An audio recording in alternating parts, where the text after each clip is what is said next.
Hey, good to have you here. I was reading through some of your comments earlier. People from Michigan, New Zealand, New York, all checking in saying good night in their own way. It's a simple thing, but it really stays with me. So wherever you are, however your day went, I'm glad you're here. All right, I'll keep this easy. Tonight's story is a real, true crime case. I'll go through it slowly, just focusing on the details so you can listen without anything feeling rushed. If you've been coming back to these, subscribing just keeps it here for you whenever you need it. Okay, this is episode 153. Let's begin. For years, the case existed without a face to attach to the crime. Only a photograph of a boy smiling in the sunlight and a place along a road where he had last been seen. On December 7th, 2003, 13-year-old Daniel Morecombe was waiting at a bus stop on the Sunshine Coast in Queensland, Australia. It was a normal afternoon. He was heading to a shopping center to buy Christmas presents. His parents expected him home later that day.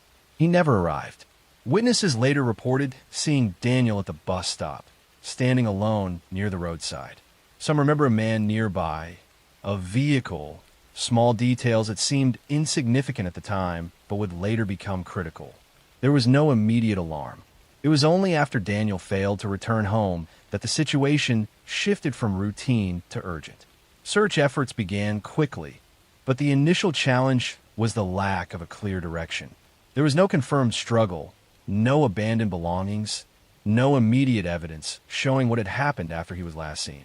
The road stretched in both directions, surrounded by bushland, offering too many possibilities and no certainty. Days turned into weeks, weeks into months. The case did not fade. It expanded. Daniel's parents became central figures in keeping attention on the disappearance. They worked with police, spoke publicly, and ensured that his name remained visible. Over time, the case grew into one of the most recognized missing child investigations in Australia. But recognition did not bring answers. Years passed without resolution. Investigators revisited the case repeatedly, re-examining evidence, re-interviewing witnesses, and following leads that often led nowhere. The difficulty was not lack of effort, but lack of a decisive breakthrough. Without a body, without a confirmed suspect, the case remained open but unresolved. Then, nearly 8 years after Daniel disappeared, the investigation changed direction. Police identified a man named Brett Peter Cowan as a person of interest. He had lived in the area at the time of Daniel's disappearance and had a history that raised concern. But suspicion alone was not enough. After so many years, investigators needed something stronger. They turned to an undercover operation. In a carefully planned strategy, an officer posed as someone capable of helping Cowan avoid legal consequences for unrelated matters. The goal was not immediate arrest, but conversation. Over time, trust was built. The interaction was recorded, controlled, and monitored. Investigators were looking for something specific, an admission that could connect Cowan directly to Daniel's disappearance. What they obtained was enough. During these conversations, Cowan provided information that only someone involved would know. He described events in a way that aligned with known facts, but also added details that had never been made public. That combination became critical. Based on this, Cowan was arrested and charged with Daniel Morecombe's abduction and murder. Even then, one key piece was still missing. Daniel had never been found. In 2011, following Cowan's arrest and further investigation, police conducted a targeted search of bushland in an area linked to the suspect. There, they discovered human remains. Forensic analysis confirmed they belonged to Daniel. After years of uncertainty, the physical evidence that had been absent was finally recovered. The case moved to trial. The prosecution presented a combination of evidence: witness accounts from the day Daniel disappeared, Cowan's presence in the area, inconsistencies in his statements, and most importantly, the recorded undercover conversations in which he effectively revealed his involvement. The defense challenged the interpretation of those recordings, arguing that the statements were not clear admissions of guilt and that the case relied too heavily on inference. But the overall structure of the evidence pointed in a single direction. In 2014, Brett Peter Cowan was found guilty of Daniel Morecombe's murder and sentenced to life imprisonment. For Daniel's family, the conviction brought a form of resolution, but not closure in the way people often imagine. The years between disappearance and discovery had already shaped the outcome. The case had moved through uncertainty, persistence, and finally confirmation. What makes this case stand out is not only the crime itself, but the time it took to reach the truth. 8 years passed before a suspect was charged. Nearly a decade passed before Daniel was found. The investigation did not end quickly. It required sustained effort, patience, and a willingness to revisit the same questions until something changed. The moment at the bus stop remained the fixed point in the entire timeline. A boy waiting for a ride, seen by passing drivers, standing in daylight without obvious danger. Everything that followed came from that single moment, expanded outward through years of investigation until it finally returned to the person responsible. Daniel Morecombe left home expecting to return the same day. His absence turned into one of the longest and most followed cases in the country.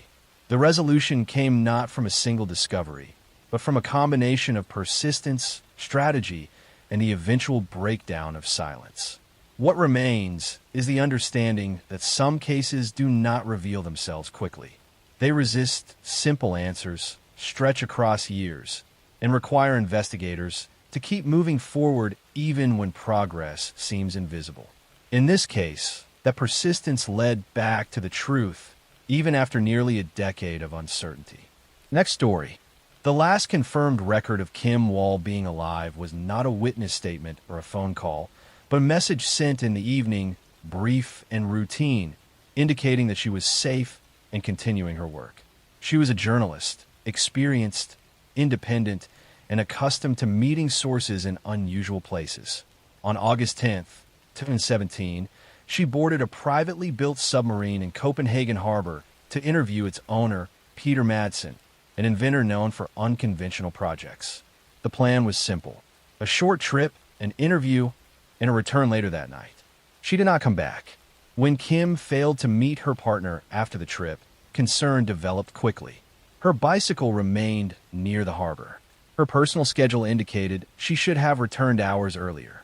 The last person known to be with her was Peter Madsen, and the location was not a public space, but a submarine that had already left the surface of ordinary observation. Authorities began searching the waters near Copenhagen.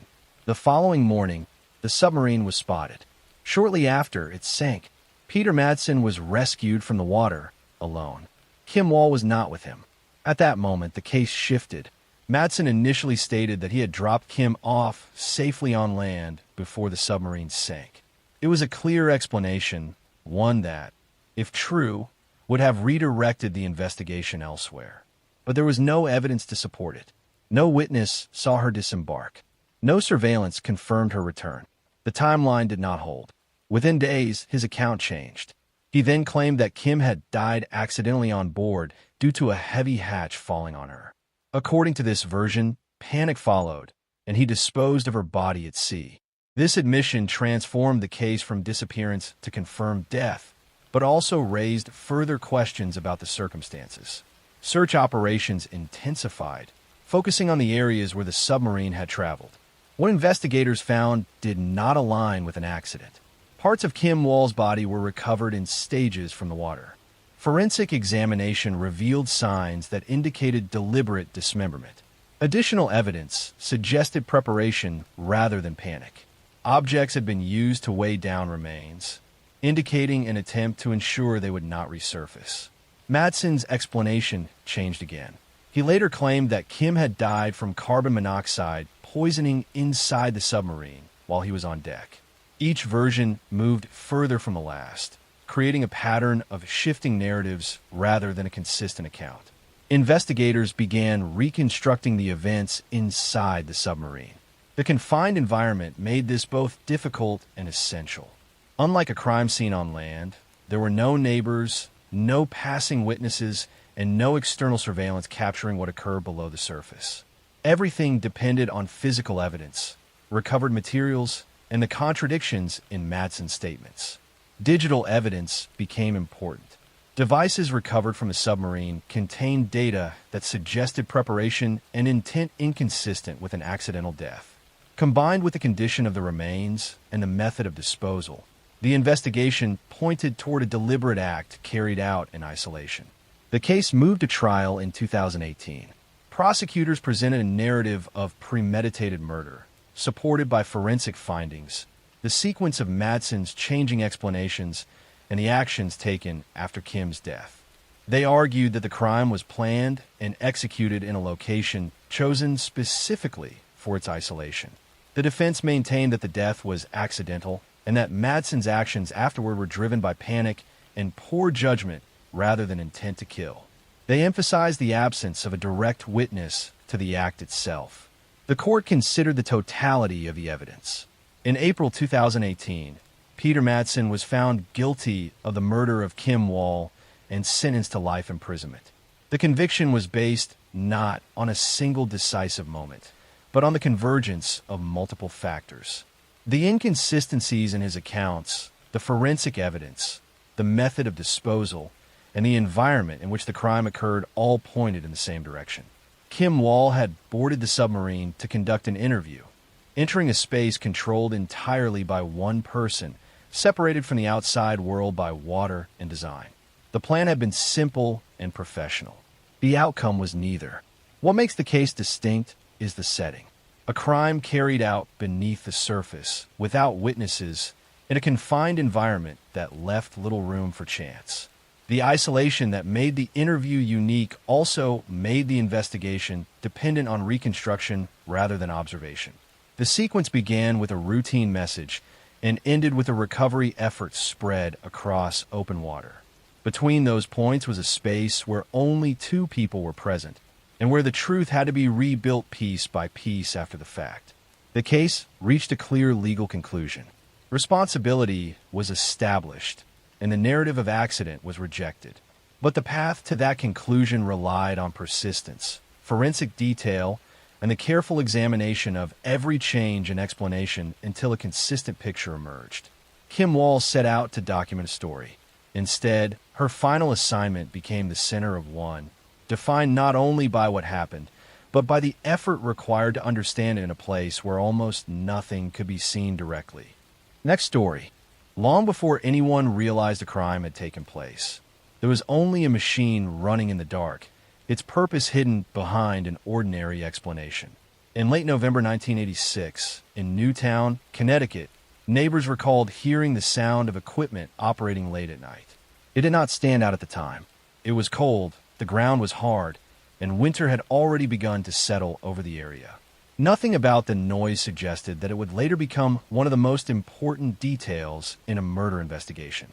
Helle Crafts, a Danish flight attendant living in Connecticut, had been preparing for a transition in her life. Her marriage to her husband, Richard Crafts, a commercial pilot, had become strained, and she had begun taking steps toward separation. She had spoken to friends and a lawyer, making plans that indicated she was not disappearing, but moving forward. On November 18, 1986, she was last known to be at home. When she failed to report for work and did not contact anyone, concern began to grow. At first, Richard Crafts explained her absence by saying she had traveled to visit family in Denmark. But this explanation did not align with airline records. There was no evidence she had boarded a flight. Her passport remained unaccounted for in a way that raised questions. Investigators began looking more closely. What made the case unusual from the start was the lack of a body. There was no clear crime scene, no obvious location where violence had occurred. Instead, there were inconsistencies in Richard's account and small pieces of evidence that did not fit together cleanly. One of those pieces was the rental of a wood chipper. Records showed that Richard Crafts had rented the machine around the time of Helle's disappearance. When questioned, he provided explanations that shifted slightly, never fully settling into a consistent narrative. Combined with the reports of machinery noise at night, investigators began to consider a possibility that was both disturbing and difficult to prove. Search teams focused on areas near the home and along nearby roads. What they eventually found was not a body in the traditional sense, but fragments. Small pieces of human tissue, bone, and personal items were recovered from locations that suggested something had been dispersed rather than left in one place. Forensic analysis became critical. Despite the fragmented nature of the evidence, specialists were able to identify remains as belonging to Helle Crafts. This process was complex and required careful reconstruction, as well as comparison with medical and personal records. It marked one of the early uses of advanced forensic methods in a case where a body had been deliberately destroyed. The investigation built a timeline. It suggested that Helle had been killed inside the home, likely during the night, and that her body had then been transported and dismembered using the rented equipment. The remains were scattered in an attempt to eliminate evidence completely. What made the case difficult was that no single discovery proved the entire sequence. Instead, it was a combination of physical fragments, rental records, weather conditions, and witness observations that formed the basis of the prosecution. Richard Crafts denied involvement. He maintained that his wife had left voluntarily and that any evidence found did not connect him directly to a murder. The defense focused heavily on the absence of a complete body and argued that the case relied on assumptions rather than definitive proof. The trial that followed became one of the first in the United States to proceed without a full body being recovered. Prosecutors presented the evidence as a chain of events that, when viewed together, left no reasonable alternative explanation. The rental of the wood chipper, the late-night activity, the discovery of remains, and the inconsistencies in Richard's statements all pointed in the same direction. The first trial ended without a unanimous verdict. But the case did not stop there. In a second trial in 1989, the prosecution refined its presentation, and the jury ultimately found Richard Crafts guilty of murder.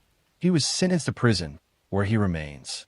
The case became known not only for its brutality, but for the way it changed legal and forensic approaches to homicide. It demonstrated that a conviction could be secured even when a body had been almost completely destroyed, as long as the remaining evidence could establish what had happened with sufficient clarity. Helle Crafts did not simply disappear. She was removed in a way designed to erase every trace of her existence from the physical world. But the attempt was not complete. Small fragments remained, and those fragments, when examined carefully, told a story that could not be undone. What began as unexplained noise in the night became the starting point for an investigation that reconstructed an entire crime from almost nothing. It showed that absence itself can become evidence when enough pieces are found and connected. The case did not rely on a single moment of discovery. It relied on persistence, on the willingness to follow details that seemed too small to matter, until they formed a pattern strong enough to stand in court. In the end, the effort to erase the crime became part of what revealed it. Next story. For years, the crimes did not feel connected. They were separated by distance, by time, and by the small differences that make patterns difficult to see when they are still forming. It began in California in the mid-1970s, not with murder, but with intrusion. Homes were entered at night. Women living alone were targeted. The attacker moved quietly, studied routines, and disappeared without leaving anything obvious behind. At the time, these were treated as individual incidents. There was no clear identity, only a growing sense of something methodical happening beneath the surface. As the years passed, the pattern evolved. The attacks became more controlled, more invasive, and more organized. Couples were targeted. The offender would enter homes while people slept, wake them under threat, bind them, and move through the house with calm precision. He spoke in low tones, often controlling the situation for long periods. The crimes showed planning, patience, and an understanding of how to dominate without immediate detection. Then the violence escalated again. By the late 1970s and into the 1980s, the attacks shifted into murder. Victims were no longer left alive. The offender expanded geographically, moving across different counties in California, which made coordination between police departments more difficult. Different names were given to what was later understood to be the same person: East Area Rapist, Original Night Stalker, Visalia Ransacker. For years, investigators did not fully connect them. The offender disappeared after 1986. The crime stopped, but the case did not. For decades, investigators worked with what they had: witness descriptions, behavioral patterns, and biological evidence collected from crime scenes. DNA technology existed, but early databases did not produce a match. The case became one of the most well-known unsolved serial crime investigations in the United States, studied, revisited, and kept active by those who refused to let it go. What changed everything was not a new witness or a confession, but a different use of existing evidence. In 2018, investigators applied genetic genealogy, a method that compares crime scene DNA to public genealogy databases where individuals upload their genetic information for ancestry research. The DNA from the Golden State Killer was uploaded in a way that allowed investigators to identify distant relatives rather than the suspect himself. From there, they built a family tree, step by step, narrowing possibilities, eliminating branches, focusing on individuals who matched age, location, and other known factors from the time of the crimes. Eventually, one name remained consistent with the timeline and geography.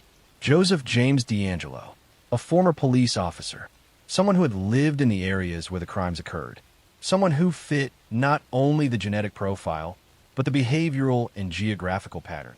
Surveillance began. Investigators collected discarded items to obtain a direct DNA sample. When tested, it matched the evidence from the crime scenes. After more than 40 years, the identity of the offender was confirmed. D'Angelo was arrested in April 2018. The case that had remained open across decades suddenly moved forward with clarity. Charges were filed covering multiple murders and assaults across different jurisdictions, consolidated into a single legal process. In 2020, Joseph James D'Angelo pleaded guilty to numerous counts, including 13 murders and multiple kidnappings and assaults. The plea avoided a trial, but ensured a conviction that covered the full scope of his crimes. He was sentenced to life imprisonment without the possibility of parole. There was no ambiguity in the ending, no unresolved suspect, no uncertainty about responsibility. What makes this case particularly powerful is not only the scale of the crimes, but the time it took to resolve them. The offender lived an ordinary life for decades after the crime stopped. He blended into routine, into community, into normalcy, while the investigation remained open. The resolution came not from chance, but from persistence and advancement in investigative methods. Evidence collected decades earlier, preserved carefully, eventually became the key to identifying someone who had avoided detection for most of his life. The crimes themselves followed a pattern of control, planning, and escalation. The investigation followed a pattern of patience, adaptation, and eventual precision. For the victims and their families, the arrest did not erase the years that had passed, but it provided something that had been missing for decades: certainty. Joseph James D'Angelo was identified, arrested, and sentenced. The case that once existed only as a series of connected crimes finally became a complete narrative, from the first intrusion to the final conviction, closing a gap that had remained open for more than 40 years. Next story. Before there was a suspect, before there was even a confirmed crime scene, there was only a missed flight. On May 30th, 2005, a group of American high school students prepared to leave Aruba after a graduation trip that had been planned for months. Bags were packed, buses were scheduled, and names were checked one by one. One name did not answer. Natalie Holloway, 18 years old, had not arrived at the airport. At first, the assumption was delay. Someone overslept, someone took the wrong ride, something small and fixable. But as minutes passed and no contact came, concern replaced routine. Her friends last remembered seeing her the previous night outside a nightclub, leaving with a small group that included a local young man named Jorn van der Sloot. That detail became the starting point. Authorities in Aruba began searching almost immediately. The island, while not large, offered many possibilities. Beaches, hotels, empty areas, and the surrounding ocean all complicated the search. There was no confirmed location where something had happened, no clear sign of struggle, and no immediate evidence to define the situation as a crime. Jorn van der Sloot was questioned early. He initially stated that he had dropped Natalie off near her hotel after spending time with her. It was a simple explanation, one that, if true, would have shifted the case back into uncertainty. But inconsistencies appeared quickly. His timeline changed. Details shifted. The certainty of his statements did not hold. Two other individuals who had been with him that night were also questioned. Their accounts conflicted with each other and with Jorn's version of events. Investigators began to suspect that the truth was being withheld rather than forgotten. As the search intensified, Natalie's family traveled to Aruba and joined efforts to find her. Media attention grew rapidly. What began as a missing person case on a small island turned into an international story, followed closely in both the United States and beyond. Days turned into weeks with no physical trace. Search teams covered large areas, both on land and at sea. Despite extensive effort, no body was found. The absence of evidence became the central challenge. Without a confirmed crime scene or remains, the case relied heavily on statements, behavior, and inconsistencies. Jorn van der Sloot remained the primary focus. Over time, his story changed multiple times. At different points, he suggested that Natalie had been dropped off, that she had been taken by someone else, and later, that she had died accidentally and her body had been disposed of. None of these versions were supported by verifiable evidence. Each change increased suspicion, but did not provide proof strong enough for prosecution under Aruban law at the time. Years passed without resolution. Natalie Holloway was legally declared dead in 2012, but the case remained open in terms of criminal responsibility. Jorn van der Sloot continued to be linked to the disappearance in public perception, though he was never convicted for her murder due to lack of direct evidence. Then, the case shifted in a different country. In 2010, in Peru, Jorn van der Sloot was arrested for the murder of another young woman, Stephanie Flores. The circumstances were different, but the event changed how authorities and the public viewed him. He later confessed to that crime and was convicted, receiving a prison sentence in Peru. That conviction did not legally resolve the Natalie Holloway case, but reinforced the pattern of behavior that had been under suspicion for years. In 2023, a significant development finally brought a form of closure. Jorn van der Sloot agreed to a plea deal with U.S. authorities in a separate extortion and fraud case involving Natalie's family. As part of that agreement, he provided a recorded confession describing how Natalie Holloway died and how he disposed of her body. According to his statement, she died on the night of May 30th, 2005, and her remains were never recovered. While this confession came years after the event and under legal negotiation, it represented the first direct admission of responsibility tied to her disappearance. The case remains unusual because of how long it existed without a clear conclusion. For years, it was defined by absence. No body, no confirmed scene, no final answer. Only a last known moment and a person whose story never stayed the same. Natalie Holloway left a nightclub on a warm night during a graduation trip and did not return. The timeline after that moment remained unclear for years, shaped more by changing statements than by physical evidence. The investigation crossed countries, legal systems, and time itself before reaching a point where responsibility was finally acknowledged. Even then, the absence remains part of the story. There is no location to visit, no clear site where everything ended, only the knowledge of what happened and the long path it took to reach that understanding.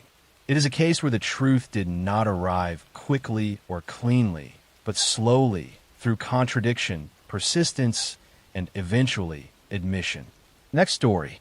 I'm going to tell you a story about madness disguised as mission, about a man who believed himself beyond judgment, and about how obsession with purity can transform into the purest form of evil.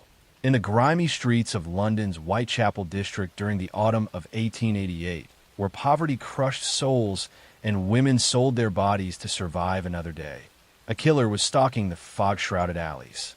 He targeted prostitutes, women society had already discarded, and he mutilated them with surgical precision that suggested medical knowledge.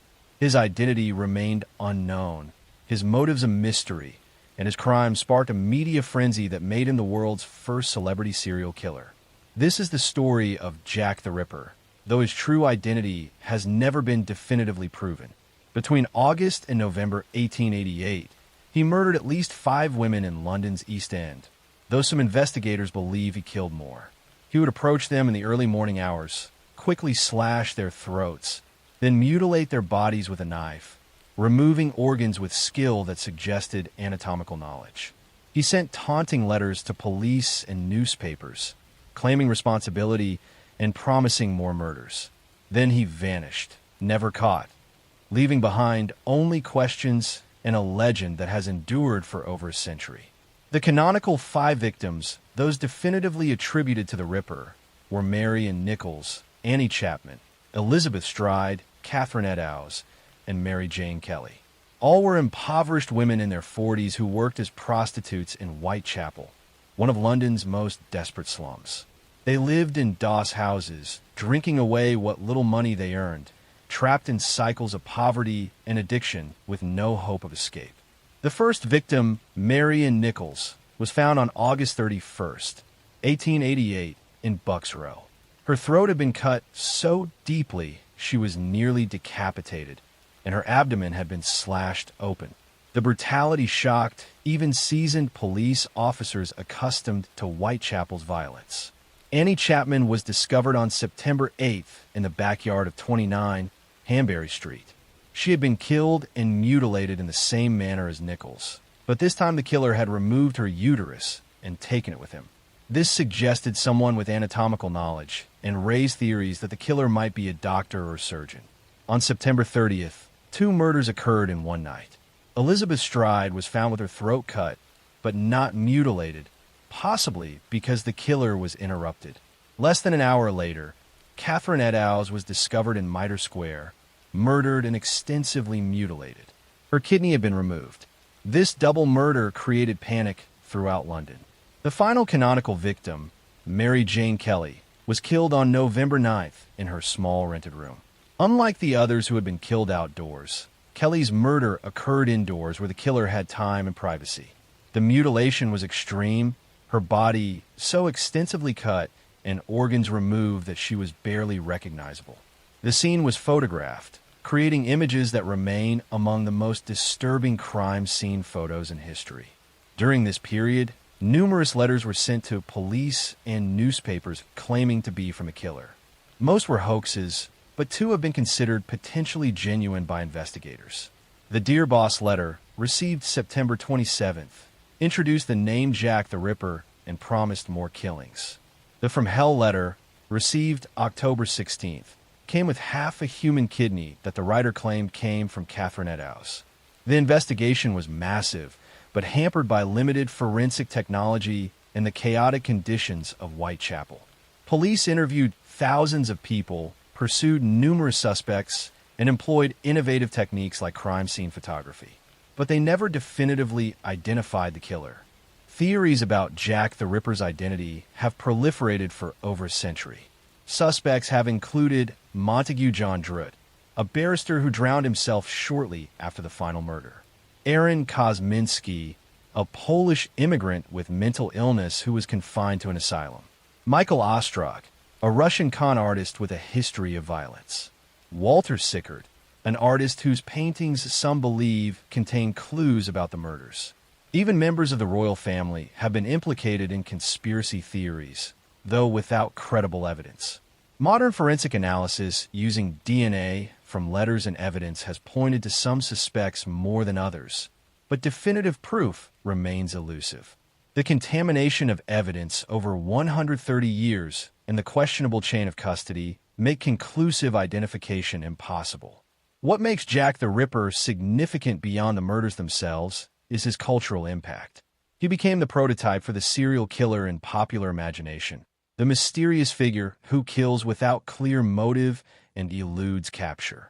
The Victorian press sensationalized the crimes, creating a media circus that amplified fear throughout London and captured international attention. The murders also exposed the desperate conditions in London's East End, where poverty forced women into prostitution and made them vulnerable to violence. Social reformers used the Ripper case to advocate for better housing, employment opportunities, and support for the poor. The victims, who had lived and died in obscurity, became symbols of society's failure to protect its most vulnerable members. The Ripper's surgical skill and apparent anatomical knowledge sparked theories he was a doctor, leading to distrust of medical professionals in Whitechapel. His ability to disappear after murders in crowded areas suggested someone who belonged in the neighborhood, who could blend in rather than stand out as suspicious. Some historians believe Jack the Ripper stopped killing because he died, was imprisoned for another crime, or was institutionalized in an asylum. Others think he may have emigrated or simply stopped for reasons unknown. The abrupt end to the murder series remains as mysterious as the killer's identity. The 5 canonical victims are now more famous in death than they ever were in life. Mary Ann Nichols, Annie Chapman, Elizabeth Stride, Catherine Eddowes, and Mary Jane Kelly have been studied extensively, their lives examined for clues about why they were targeted and what they might reveal about their killer.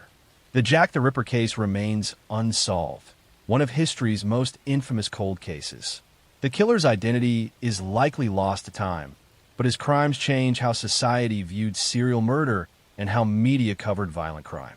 He transformed from a real killer into a legend, a symbol of Victorian-era fears about modernity, urbanization, and the darkness lurking in city streets. The women he killed deserve to be remembered not just as victims, but as individuals who lived difficult lives in impossible circumstances, who were let down by society before they were destroyed by a madman. Their deaths exposed the brutal realities of poverty and inspired reforms that helped others, though the changes came too late to save them. Jack the Ripper vanished into history, but his shadow stretches across more than a century, a reminder that some evil escapes justice and some questions remain forever unanswered, leaving only victims, mysteries, and a haunting knowledge that a killer once walked London's streets and was never caught. Next story. I'm going to tell you a story about a case that unfolded in the quiet suburbs of Suffolk County, New York, along the stretch of coastline known as Long Island's South Shore, where narrow parkways run past marshland and ocean beaches, and where, for years, commuters drove the same roads without realizing that just beyond the tall beach grass lay one of the most disturbing crime scenes in recent American history. The case became known as the Gilgo Beach murders. For more than a decade, women disappeared from the New York metropolitan area. Many of them were young. Several worked as escorts and advertised services online. They lived complicated lives, often balancing financial hardship, family responsibilities, and private struggles. When they vanished, their disappearances did not immediately generate the kind of large-scale searches that missing persons cases sometimes receive. In several instances, investigations were slow, fragmented, or limited by jurisdictional boundaries. The first major break came in May 2010. A young woman named Shannon Gilbert disappeared after visiting a gated community in Oak Beach near Gilgo Beach. She had traveled there to meet a client. At some point during the night, she made a frantic 911 call that lasted more than 20 minutes. In that call, she told the operator that someone was trying to kill her. The exact details of the call were never fully released to the public, but it was clear she was frightened and disoriented. After the call ended, she vanished into the darkness of the marshland. Police began searching for Shannon Gilbert in December 2010. During that search, a police officer and his K-9 unit made a discovery that changed everything. Instead of finding Shannon, they found human remains wrapped in burlap along Ocean Parkway. Then they found another set of remains, and another. Within days, investigators uncovered the bodies of 4 women along the same stretch of road. They became known as the Gilgo Four. All had disappeared between 2007 and 2010. All had worked as escorts. All had advertised online.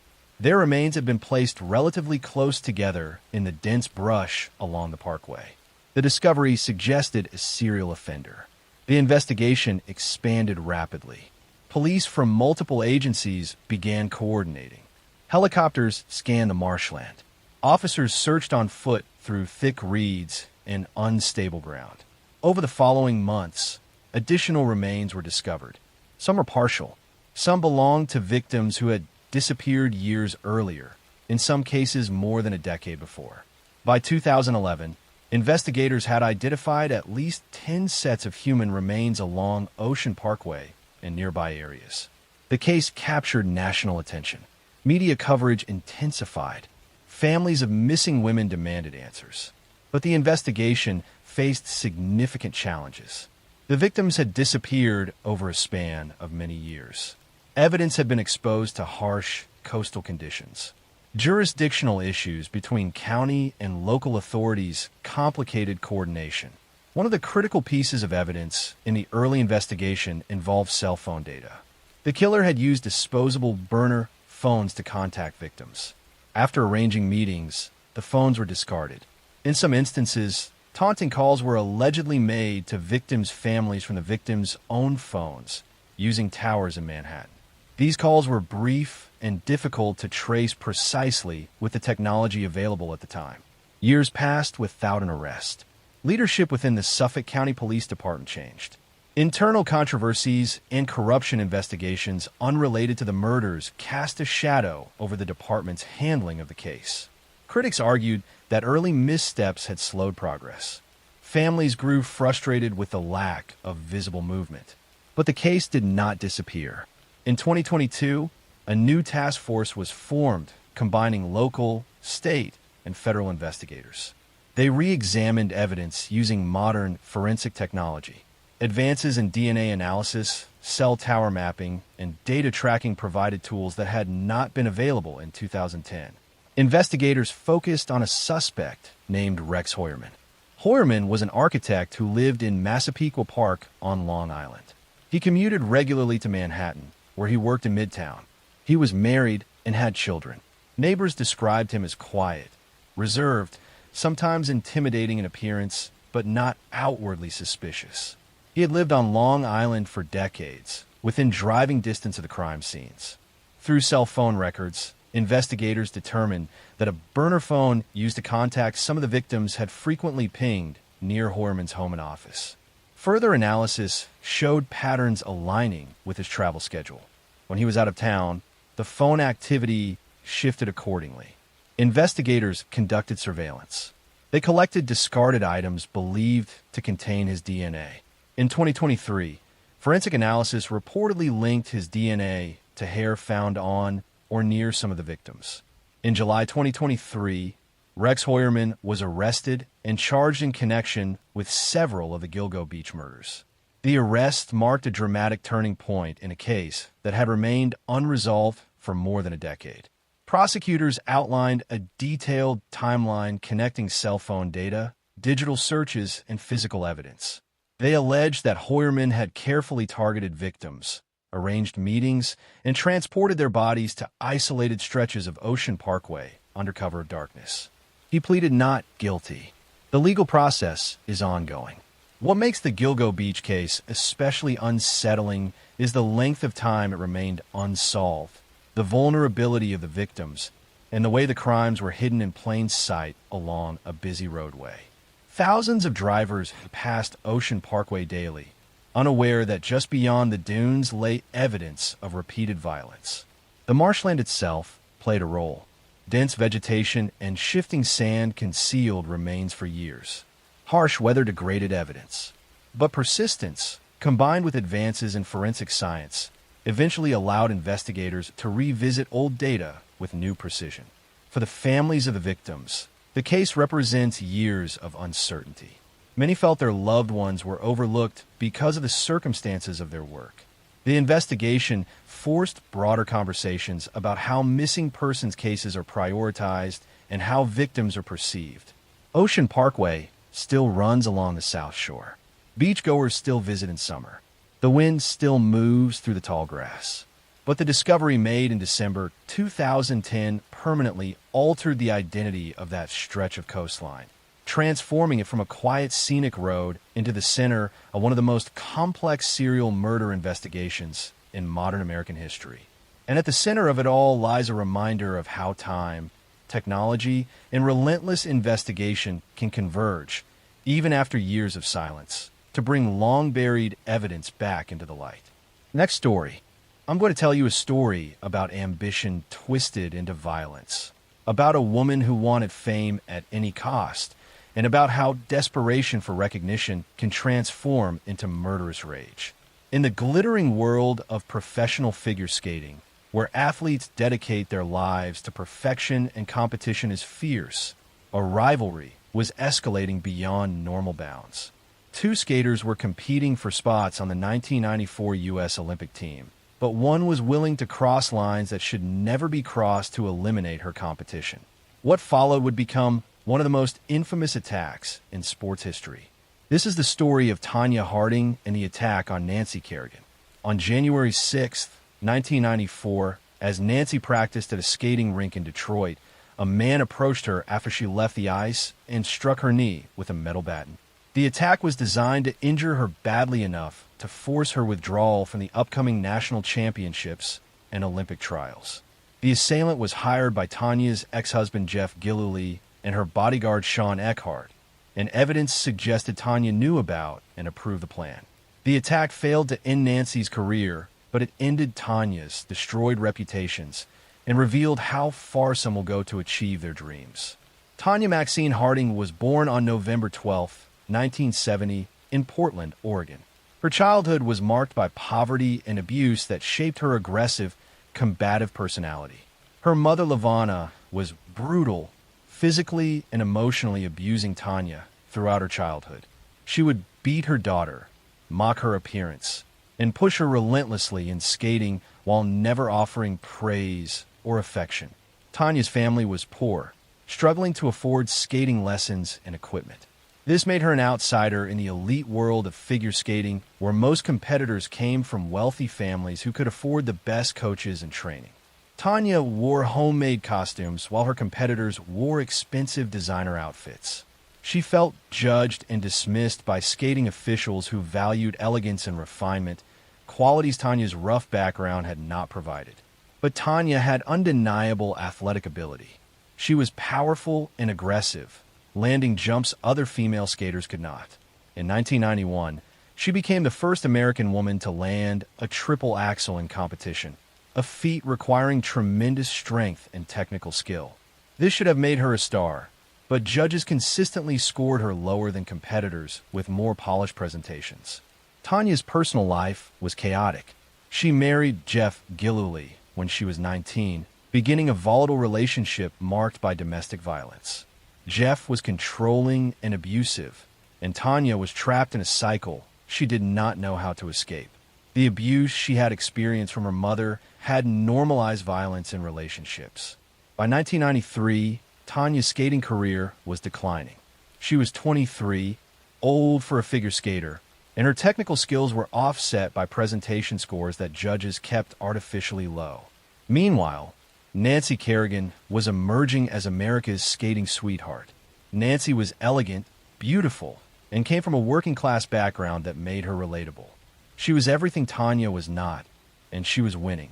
Tanya became obsessed with Nancy, seeing her as the obstacle between herself and Olympic glory. In Tanya's mind, if Nancy were eliminated, she would make the Olympic team and finally receive the recognition she deserved. This obsession transformed into a conspiracy to injure Nancy badly enough to force her withdrawal from competition. Tanya's ex-husband Jeff and her bodyguard Sean began planning the attack in late 1993. They hired Shane Stant to carry out the assault and Derek Smith to drive the getaway car. The plan was crude but effective. Wait for Nancy to finish practice, approach her when she was vulnerable, and strike her knee hard enough to cause serious injury. On January 6, 1994, at the Cobo Arena in Detroit, Shane Stant waited for Nancy to finish practicing. As she walked through a corridor talking to her father, Shane rushed up and struck her right knee with a metal baton. He fled before anyone could stop him. Nancy collapsed, crying in pain and confusion, repeatedly asking why someone would do this to her. The attack made international headlines immediately. Nancy was America's sweetheart, and the brutal assault shocked the sports world. Investigators began working to identify the assailant and determine if this was a random attack or something more sinister. Within days, the conspiracy unraveled. Sean Eckhart, Tanya's bodyguard, began talking to people about his involvement, unable to resist bragging about the crime. Investigators traced phone records connecting Tanya's camp to the attacker. Jeff, Sean, Shane, and Derek were all arrested and confessed, each implicating the others. The question became, what did Tanya know and when did she know it? Evidence suggested she knew about the attack beforehand and may have helped plan it, though she denied this. After the attack, she definitely knew who was responsible, but said nothing to authorities, making her complicit even if she had not initiated the plan. Nancy recovered more quickly than expected. Her knee was bruised, but not permanently damaged. She competed at the national championships in February and placed second. Tanya won the event, but the victory was overshadowed by the investigation. Both were named to the Olympic team, setting up a dramatic confrontation in Lillehammer, Norway. At the 1994 Winter Olympics, the focus was on Tanya and Nancy rather than the competition itself.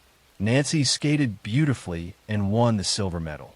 Tanya's performance was disastrous, hampered by equipment problems and the pressure of the scandal. She finished 8th. After the Olympics, Tanya pleaded guilty to conspiring to hinder prosecution for not reporting what she knew about the attack. She received 3 years probation, was fined, and was banned for life from competitive figure skating. Her accomplices received prison sentences ranging from 18 months to 2 years. Nancy continued skating professionally and became a commentator and analyst. Her career recovered, though the attack remains the event most associated with her name. Tanya's life after skating was troubled, marked by various attempts to achieve fame through boxing, reality television, and other ventures. The attack on Nancy Kerrigan stands as one of sport's most shocking moments, revealing how far ambition can push people beyond moral boundaries.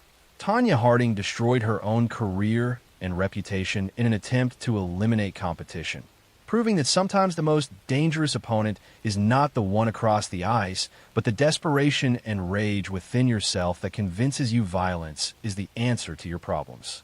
Next story. I'm going to tell a story about a crime that began with a missing delivery driver on a routine route. A disappearance that at first seemed like a simple delay in schedule, but slowly unfolded into a calculated act of violence that investigators would piece together step by step. In the summer of 2000 for the city of Fresno, California moved through long, hot days where delivery trucks constantly moved between warehouses, stores, and residential neighborhoods. Among those drivers was 31-year-old Luis Ramirez, who worked for a regional distribution company delivering electronics and small appliances across the city. Luis had been with the company for nearly 6 years and was known as reliable and efficient. He followed strict delivery routes and checked in regularly with dispatch throughout the day. Because of that consistency, it became immediately clear when something went wrong. On the afternoon of August 19th, Luis was nearing the end of his route. Dispatch logs showed he completed a delivery at a retail store around 4:10 p.m. and confirmed he had 2 final stops before returning to the warehouse. A store employee later recalled seeing him leave, carrying a handheld scanner and heading back to his delivery truck. That was the last confirmed sighting of him alive. When Luis failed to return to the warehouse that evening, dispatchers initially assumed he had been delayed by traffic or an issue with one of the deliveries. But as hours passed and repeated attempts to contact him went unanswered, concern began to grow. By the next morning, when the truck still had not been located, police were contacted. Detectives began by reviewing Luis's delivery route and identifying his final scheduled stops. One of the addresses was a small electronics repair shop on the outskirts of the city, but the owner confirmed that Luis had never arrived there. GPS data from the delivery truck provided the first major clue. The signal showed the vehicle had deviated from its assigned route shortly after leaving the retail store and had traveled toward a less populated industrial area instead of continuing to the next delivery. Investigators searched that area and later that day located the delivery truck parked behind a row of closed storage units. The vehicle was locked. Inside, however, detectives noticed something immediately concerning. Several packages remained undelivered in the cargo area, and Luis's handheld scanner was lying on the floor near the driver's seat. Forensic technicians carefully examined the truck. Under specialized lighting, they discovered small traces of blood along the interior door panel and on the edge of the driver's seat. Laboratory testing later confirmed the blood belonged to Luis. The case quickly shifted from a missing person investigation to a suspected homicide. Detectives began reviewing records of recent deliveries and customer interactions. One address stood out. A man named Daniel Perez had recently placed multiple orders for electronics using different payment methods that were later flagged as suspicious. Records showed Luis had delivered a package to Perez's listed address earlier that week. Investigators decided to interview Perez. During the conversation, he admitted he had ordered electronics, but claimed he had returned most of them due to defects. He insisted he had not seen Luis on the day he disappeared and had spent the afternoon at home. However, detectives soon discovered inconsistencies in his statement. Cell phone records placed Perez's phone in the same industrial area where the delivery truck had been found at approximately the same time Luis went missing. When confronted with that information, Perez claimed he had been driving through the area to visit a friend. The explanation raised suspicion, but investigators needed stronger evidence. A witness who worked at a nearby warehouse later reported seeing a white delivery truck parked near the storage units that afternoon, along with a dark SUV. According to the witness, the SUV left the area quickly shortly after arriving. Detectives reviewed surveillance footage from nearby roads and located a camera that captured a vehicle matching the SUV description. The license plate was traced back to Daniel Perez. With that information, investigators obtained a search warrant for his vehicle. Inside the SUV, forensic technicians discovered several fibers that matched the interior of the delivery truck. More importantly, they found faint traces of blood in the rear cargo area that appeared to have been partially cleaned. Laboratory testing confirmed the blood belonged to Luis Ramirez. Perez was brought in for a second interrogation. Detectives carefully presented the forensic evidence along with the GPS data and witness statement, placing his vehicle at the scene. As the questioning continued, his story began to unravel. Eventually, Perez admitted that he had contacted the delivery company earlier that day to arrange a package pickup, intending to intercept the driver. According to his statement, he directed Luis to the industrial area under the pretense of completing a delivery. Investigators believe he had planned the encounter in advance, using false orders to create the opportunity. The situation quickly escalated into violence. Evidence suggested Luis attempted to defend himself, which explained the blood traces found inside the truck and inside Perez's SUV.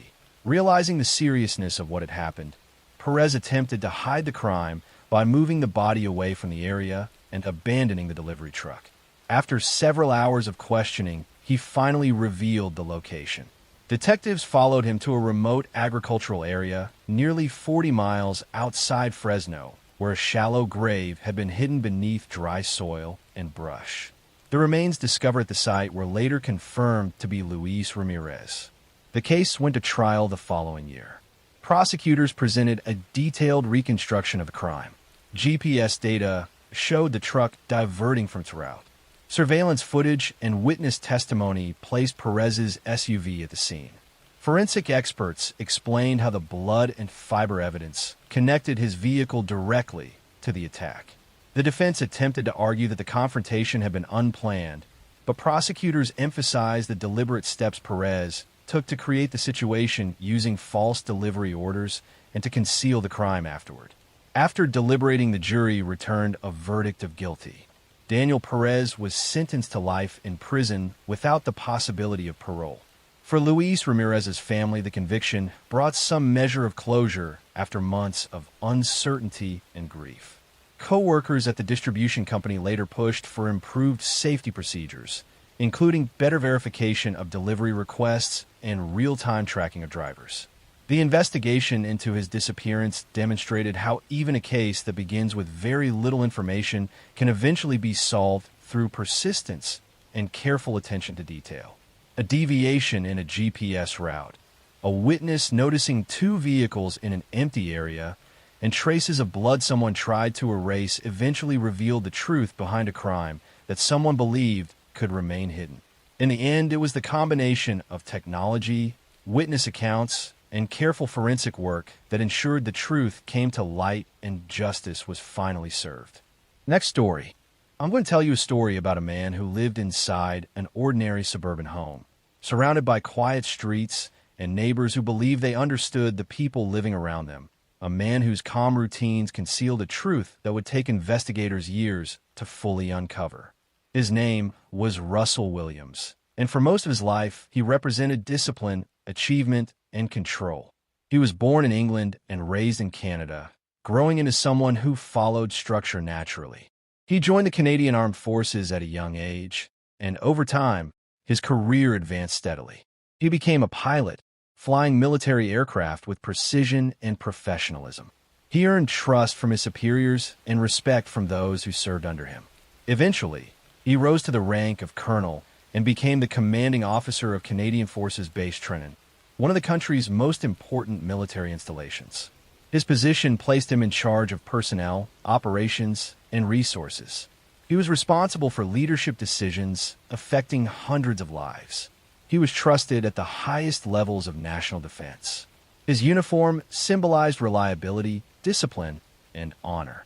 He lived with his wife in Tweed, Ontario, a small, peaceful community surrounded by forests and open land.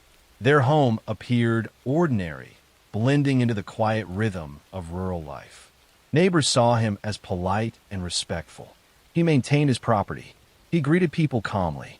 Nothing about his external behavior suggested instability or violence. He continued performing his duties, attending meetings, flying aircraft, and maintaining the structured routine expected of someone in his position. His life appeared stable from every visible angle.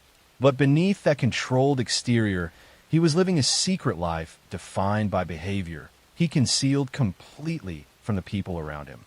In September 2009, a woman named Jessica Lloyd disappeared from her home in Belleville, Ontario, located not far from where Williams lived. Jessica was a young woman with her own routines, her own plans, and her own life unfolding normally. When she failed to appear at work and stopped answering calls, concern developed quickly. Her family reported her missing. Investigators began reconstructing her last known movements, examining phone records, interviewing friends, and searching her home. There were signs that she had been present recently. Her belongings remained inside. Her phone had stopped transmitting signals. There was no evidence she had chosen to leave voluntarily. Her disappearance triggered a large-scale investigation involving local police, forensic teams, and search units. Investigators began canvassing neighborhoods, speaking with residents, and examining surveillance footage from nearby areas. They searched roads, fields, and wooded areas. They analyzed digital signals from her phone to determine its last known location. Each step narrowed the timeline. Each piece of information provided another fragment of understanding. But initially, there was no obvious suspect. There were no eyewitness accounts identifying a specific individual. The investigation depended on patience and detail. Then investigators discovered something critical. Tire tracks had been left near Jessica's home. These tracks were photographed and preserved carefully. Tire impressions can function like fingerprints. The patterns, where marks and dimensions can identify specific vehicle types and even individual tires. Forensic experts analyzed the impressions, comparing them to known tire models. They determined the type of tire and began identifying vehicles in the region that matched. Russell Williams owned a vehicle equipped with tires matching that pattern. Investigators examined his movements. They reviewed his travel records, his work schedule, and his personal timeline. They discovered that he had been in the area near Jessica's home at the relevant time. This fact alone did not prove guilt, but it established proximity. Investigators continued gathering evidence carefully, understanding that building a complete case required more than coincidence. They obtained a warrant and searched Williams' home. Inside, they discovered items that transformed the investigation completely. They found personal belongings belonging to victims. They found photographs. These photographs were especially disturbing. They showed victims inside their own homes, photographed secretly without their knowledge. The images revealed that Williams had entered homes at night, moving silently, documenting private spaces. The photographs established a pattern of intrusion and escalation. They showed preparation, planning, and concealment. Investigators arrested Russell Williams in February 2010. During interrogation, he initially denied involvement. Investigators used careful questioning techniques, presenting evidence gradually. They showed him tire impression analysis. They showed him photographic evidence recovered from his home. They presented forensic timelines. The interrogation remained calm, controlled, and methodical. Investigators avoided confrontation, allowing silence and evidence to create pressure. Eventually, Williams began to speak. He confessed. He described his actions in detail. He explained how he selected victims. He explained how he entered homes undetected. He explained how he concealed evidence. His confession provided investigators with information they had not yet discovered independently, including the location of Jessica Lloyd's remains. Investigators traveled to the location he described and confirmed his statement. The discovery provided closure to her family and confirmed the full extent of his crimes. His arrest shocked Canada. A senior military officer, someone entrusted with leadership and national responsibility, had secretly committed crimes that violated every expectation associated with his position. His external identity had functioned as protection, preventing suspicion. His discipline, his uniform, and his calm demeanor had concealed the reality of his actions. During trial, Williams pleaded guilty. The court examined forensic evidence, digital records, and his own confession. He was sentenced to life imprisonment with no possibility of parole for 25 years. His military career ended in disgrace. His rank, honors, and reputation were permanently stripped away. What makes this case especially disturbing is the contrast between appearance and reality. Russell Williams lived inside structure and discipline. He followed routines. He fulfilled responsibilities. He presented himself as stable and trustworthy. But his secret life existed parallel to his public identity, invisible until investigators assembled the evidence piece by piece. His capture was not the result of chance, but the result of patient forensic work, careful observation, and the understanding that even the most controlled individuals leave traces behind. Today, he remains imprisoned, his former identity as a respected military leader replaced permanently by the evidence that revealed the truth he believed he could hide forever. Next story. I'm going to tell a story about a crime that began with a missing man in a quiet Midwestern town. A disappearance that at first looked like someone simply leaving town without telling anyone, but slowly turned into a detailed investigation that uncovered a carefully hidden murder. In the spring of 2000 for the town of Davenport, Iowa moved through its usual steady rhythm along the Mississippi River. The community was not large, but it was busy enough that most people kept regular routines between work, family, and weekend gatherings. Among the residents was 37-year-old construction supervisor Mark Delaney. Mark had worked for the same regional construction company for nearly 12 years and was known as someone who rarely missed a day of work. Co-workers described him as straightforward and dependable. His days usually started early at job sites around the city, and by late afternoon, he returned home to the small house he had purchased several years earlier. Because his schedule was so predictable, people noticed quickly when something changed. On the evening of April 22nd, Mark left the construction site shortly after 5:30. Several workers saw him get into his pickup truck and drive away. He told one of the crew members he planned to stop by a hardware store before heading home. Security cameras later confirmed that he did visit the store. Around 6:15, he purchased a few small tools and walked out carrying a plastic bag. The cameras showed him loading the bag into his truck and leaving the parking lot. That moment became the last confirmed sighting of him alive. When Mark did not arrive at work the following morning, his supervisor initially assumed he had taken a personal day. But when he also failed to answer calls and did not appear the next day, concern began to grow. Friends stopped by his house to check on him. The house was quiet and locked. His truck was not in the driveway. Police were contacted later that afternoon, and a missing person investigation began. Detectives started by retracing Mark's final movements after leaving the hardware store. Traffic cameras in the area showed his pickup traveling through two intersections along the route that normally led toward his neighborhood. Several hours later, officers discovered the truck parked behind a closed warehouse on the edge of an industrial district. The vehicle was locked, but investigators immediately noticed something strange inside. Mark's wallet and keys were sitting on the center console. Most people do not leave both items behind voluntarily. Forensic technicians carefully examined the truck. A small amount of blood was discovered near the driver's seat. Laboratory testing later confirmed it belonged to Mark. The case quickly shifted from a missing person investigation to a suspected homicide. Detectives began examining people in Mark's life who might have had a reason to harm him. Coworkers described him as fair, but sometimes strict on job sites, especially when safety rules were ignored. One name surfaced repeatedly during those interviews. It was a former employee named Brandon Cole.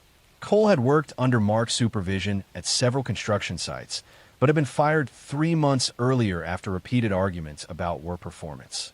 According to co-workers, the termination had been tense, and Cole had left the company angry. Investigators located Cole and asked him to come in for questioning. During the interview, he admitted that he had argued with Mark in the past, but insisted he had moved on and found another job.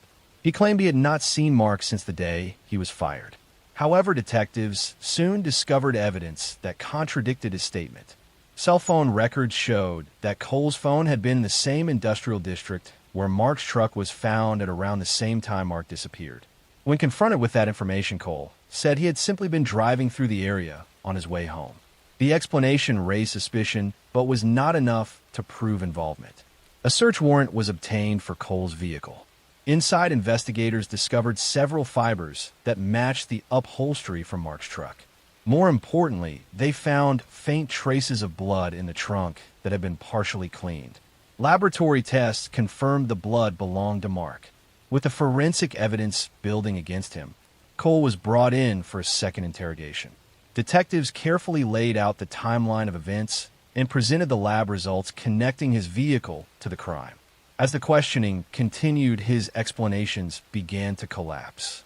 Eventually, Cole admitted that he had arranged to meet Mark that evening to discuss the possibility of getting his job back. According to his statement, the meeting took place in the industrial area where Mark's truck was later found. Investigators believe the conversation quickly turned into an argument. During the confrontation, Cole attacked Mark, causing fatal injuries. Realizing the seriousness of what he had done, he attempted to hide the crime by moving the body away from the scene. After several hours of questioning, Cole finally revealed where he had taken Mark. Detectives followed him to a remote wooded area about 20 miles outside Davenport. There they discovered a shallow grave hidden beneath brush and loose soil. The remains were later confirmed to be Mark Delaney. The case proceeded to trial the following year. Prosecutors presented a detailed reconstruction of the crime. Surveillance footage from the hardware store established the last moment Mark was seen alive. Cell phone records placed Cole near the warehouse at the time of the confrontation. Forensic experts testified about the blood and fibers linking Cole's vehicle to Mark's truck. The defense attempted to argue that the confrontation had been spontaneous and not planned, but prosecutors emphasized the steps Cole took afterward to conceal the body and clean evidence from his car. After deliberating, the jury returned a verdict of guilty. Brandon Cole was sentenced to life in prison without the possibility of parole. For Mark Delaney's family, the conviction brought some measure of closure after months of uncertainty and grief. Co-workers remembered him as someone who had spent years building a reputation for honest work and reliability. The investigation into his disappearance demonstrated how even small pieces of evidence can eventually reveal the truth behind crime. A few drops of blood inside a truck, a cell phone signal placing someone in the wrong place at the wrong time, and careful forensic work slowly exposed what had really happened that evening. In the end, the truth that someone tried to hide in a quiet industrial district was uncovered through persistence, patience, and the careful reconstruction of every detail. Next story. I'm going to tell you a story about a wealthy South Carolina family whose name carried influence for generations. about a series of deaths that at first seemed unrelated, and about how one man's carefully constructed image slowly collapsed under the weight of his own lies. This is the true story of Alex Murdaugh. For nearly a century, the Murdaugh family held power in South Carolina's Lowcountry. 3 generations served as solicitors, powerful prosecutors overseeing multiple counties. The family name was synonymous with authority. Judges knew it. Law enforcement respected it. People in the community grew up hearing it. Alex Murdaugh inherited not just wealth and property, but expectation. He became a personal injury attorney, working at the family law firm. He moved comfortably through legal circles. He understood procedure. He understood influence. And for years, he maintained the image of a successful Southern lawyer. Boating, hunting, attending social events, living in a large estate known as Moselle. Behind that image, however, financial instability was growing. Alex had developed a severe opioid addiction. He was stealing money, not small amounts, but millions from clients and from his own firm. He manipulated settlements. He created fake bank accounts. He moved funds through complex channels, often using his knowledge of legal systems to avoid immediate detection. But the unraveling did not begin with financial crimes. It began with tragedy. On February 24th, 2019, a boat owned by the Murdaugh family crashed in the early morning darkness. Paul Murdaugh, Alex's younger son, was allegedly driving. The crash killed 19-year-old Mallory Beach. The accident drew intense public scrutiny. Lawsuits followed. Questions about influence and privilege surfaced quickly. Some in the community believed the Murdaugh name had shielded consequences in the past. The civil case placed financial pressure on Alex and his family, demanding transparency about assets. 2 years later, on June 7th, 2021, another tragedy struck. At approximately 10 p.m., Alex called 911 from the Moselle property. He reported that he had found his wife, Maggie, and son, Paul, shot near the dog kennels on the estate. The scene was brutal. Paul had been shot at close range with a shotgun. Maggie had been shot multiple times with a rifle. The weapons were not immediately recovered. When law enforcement arrived, Alex appeared emotional but controlled. His clothing was clean. His timeline was specific. He told officers he had been visiting his mother and returned to find the bodies. In the early hours, investigators treated Alex as a grieving husband and father. But inconsistencies emerged. Cell phone data showed that minutes before the estimated time of death, Paul had recorded a short video at the kennels. In that video, voices could be heard in the background. Experts later analyzed the audio. They concluded that Alex's voice was present in the recording, placing him at the kennels shortly before the murders, contradicting his initial statement to investigators that he had not been there. That detail would later become central. The investigation expanded quietly at first. Gunshot residue patterns, trajectory analysis, vehicle data from Alex's SUV, step counts recorded by smartphones. Forensic experts reconstructed movement minute by minute. Maggie's phone showed orientation changes.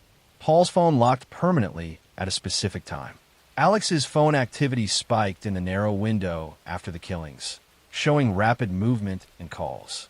Meanwhile, financial investigators uncovered the depth of Alex's embezzlement. Millions of dollars stolen, clients defrauded, law partners deceived. The day before the murders, his firm had confronted him about missing funds. The pressure was immense. Prosecutors later argued that Alex killed Maggie and Paul to create sympathy, to distract from financial crimes, and to buy time. In their theory, the murders shifted the narrative away from scrutiny of his theft. In September 2021, Alex himself was shot on a rural roadside. Initially described as an attempted murder, the story quickly unraveled. He admitted to arranging the shooting so that his surviving son, Buster, could collect life insurance money. The image of victim collapsed. Arrests followed, first for financial crimes, then for the murders of Maggie and Paul. The trial began in early 2023 and stretched over weeks. The courtroom became a detailed examination of digital evidence. Cell phone experts testified about orientation sensors and step tracking. Vehicle data specialists explained how onboard systems recorded acceleration and door openings. Prosecutors displayed call logs second by second. The kennel video was played repeatedly. Jurors listened to the background voices. Friends and family testified that the voice belonged to Alex. On the stand, Alex admitted to lying to investigators about his whereabouts. He said paranoia from opioid addiction caused him to mistrust law enforcement. He denied committing the murders. The prosecution emphasized opportunity, motive, and the false alibi. They argued that only someone familiar with the property could move between locations so efficiently. They pointed to the narrow time window and the lack of forced entry. The defense challenged forensic assumptions. They questioned timelines. They argued that suspicion based on financial crimes did not equate to proof of murder. For weeks, jurors absorbed complex data, step counts, phone battery percentages, car ignition times, call durations. Ultimately, the jury deliberated for less than 3 hours. Alex Murdaugh was found guilty of murdering Maggie and Paul. He was sentenced to life in prison without parole. After sentencing, he continued to face trials and convictions for financial crimes, resulting in additional decades of imprisonment. What makes this case linger is not only the violence, but the collapse of legacy. A family name that once commanded courtrooms now appears in transcripts documenting deception and homicide. The investigation was not built on eyewitnesses. It was built on technology. Tiny digital breadcrumbs left behind in the span of minutes. A short kennel video recorded casually by a son who did not know it would become the most important piece of evidence. And a man who understood the legal system better than most, yet could not outpace the quiet precision of modern forensic reconstruction.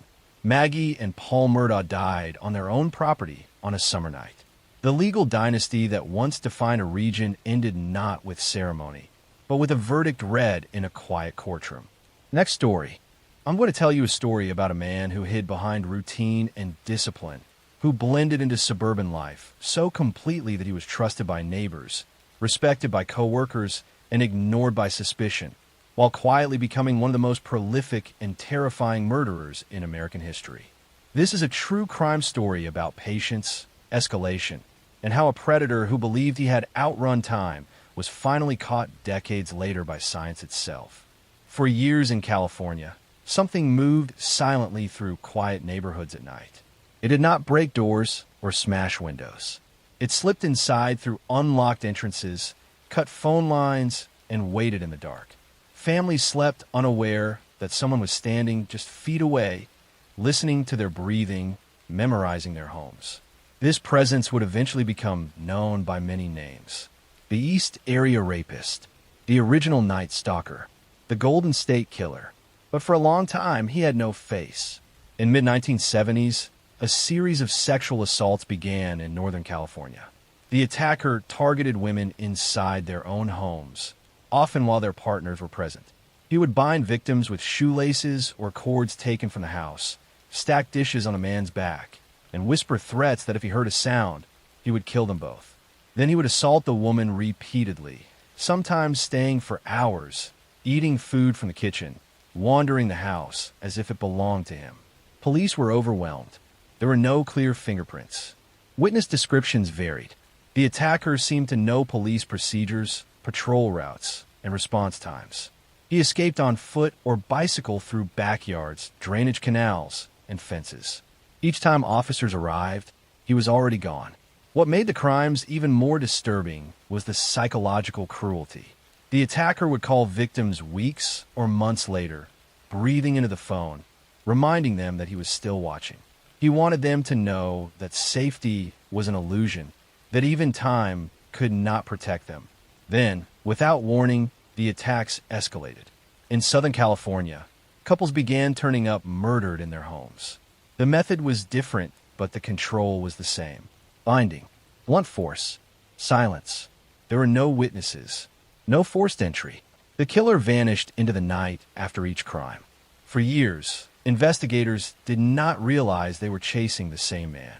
It wasn't until patterns were carefully re-examined that the connection became undeniable. The burglaries, The bindings, the timing, this strange sense of ritual. One offender had evolved over time, growing more confident, more violent, more detached from consequences. And then, in the late 1980s, it stopped. The Golden State Killer disappeared. Decades passed. Victims aged. Evidence degraded. Some investigators retired or died. Many believed the killer was dead, imprisoned for something else, or simply lost to history. The case became legendary but stagnant, a reminder of how easily someone could vanish before the age of digital tracking. But the story was not finished. In the 2010s, a new approach emerged. Investigators began using genetic genealogy, comparing crime scene DNA not to criminals, but to public ancestry databases. Slowly, family trees were built. Branches narrowed. Names emerged. One name stood out: Joseph James D'Angelo. D'Angelo was a former police officer. He had worked in law enforcement during the years of crimes. He lived an ordinary life, married, had children, worked mundane jobs. Neighbors described him as irritable but normal. No one suspected that this aging man had once terrorized an entire state. In April 2018, police arrested him quietly outside his home. He did not resist. When confronted with the evidence, the decades of silence collapsed. D'Angelo eventually confessed to multiple murders and assaults, admitting that he had lived with the urges constantly, even after the crime stopped. He said he tried to suppress them, to bury them under routine and age. But they never truly left him. In 2020, Joseph D'Angelo was sentenced to multiple life sentences without the possibility of parole. In court, victims finally faced the man who had stolen their sense of safety so long ago. Many spoke not with anger, but with strength, reclaiming voices that had been taken from them in the dark. This case is haunting because it spans generations, because it shows how a predator can hide behind uniforms, jobs, and family roles, how time does not erase harm, and how science, persistence, and memory can reach back across decades to deliver justice. The Golden State Killer believed he had outrun consequence. He believed age had made him invisible. But the past does not forget. It waits, and sometimes it catches up quietly, without drama, without warning, closing the door forever. Next story. I'm going to tell a story about a crime that began with a missing bookstore owner after closing time. A disappearance that at first seemed like someone stepping out briefly, but slowly turned into a detailed investigation that uncovered a carefully concealed murder. In the fall of 2001, the city of Portland, Maine moved through its quiet coastal routine as evenings grew colder and streets emptied earlier each night. Among the small businesses in the downtown area was an independent bookstore owned by 42-year-old Daniel Foster. Daniel had run the shop for nearly a decade and was known by regular customers as thoughtful, reserved, and deeply passionate about literature. His routine rarely changed. He kept the store open until early evening, closed up carefully, balanced the day's receipts, and then walked a short distance to his car parked on a nearby street. Because of that consistency, his absence was noticed quickly when something went wrong. On the evening of October 9th, Daniel closed the bookstore at around 7:30 p.m. A customer who had been browsing near closing time later recalled seeing him lock the front door and turn off the lights. Security cameras from a neighboring business captured him walking down the sidewalk toward his parked car a few minutes later. That moment would become the last confirmed sighting of him alive. When Daniel did not return home that night, his sister attempted to call him several times but received no answer. By the following morning, when the bookstore remained closed and Daniel had not responded to messages, concern began to grow. Police were contacted later that day. Detectives began by reviewing surveillance footage from the surrounding area. Cameras showed Daniel's car leaving the street where it had been parked and heading toward the main road that led out of downtown. But one traffic camera captured something unusual. Instead of continuing toward his neighborhood, the car turned into a side street leading toward a quieter warehouse district near the edge of the city. Investigators could not immediately explain why he would go there. 2 days later, Daniel's car was discovered parked behind a closed shipping warehouse in that same district. The vehicle was locked and appeared undisturbed from the outside. Inside, however, detectives noticed several troubling details. Daniel's wallet and phone were both sitting on the passenger seat. Forensic technicians examined the interior of the vehicle. Using specialized lighting, they discovered small traces of blood along the driver's side door and near the seat. Laboratory testing later confirmed the blood belonged to Daniel. The investigation quickly shifted from a missing person case to a suspected homicide. Detectives began examining Daniel's personal and business relationships. Customers and neighbors described him as quiet and respectful. Financial records showed the bookstore had been stable, but there had been a recent dispute involving a property lease. The landlord of the building was a man named Harold Pierce.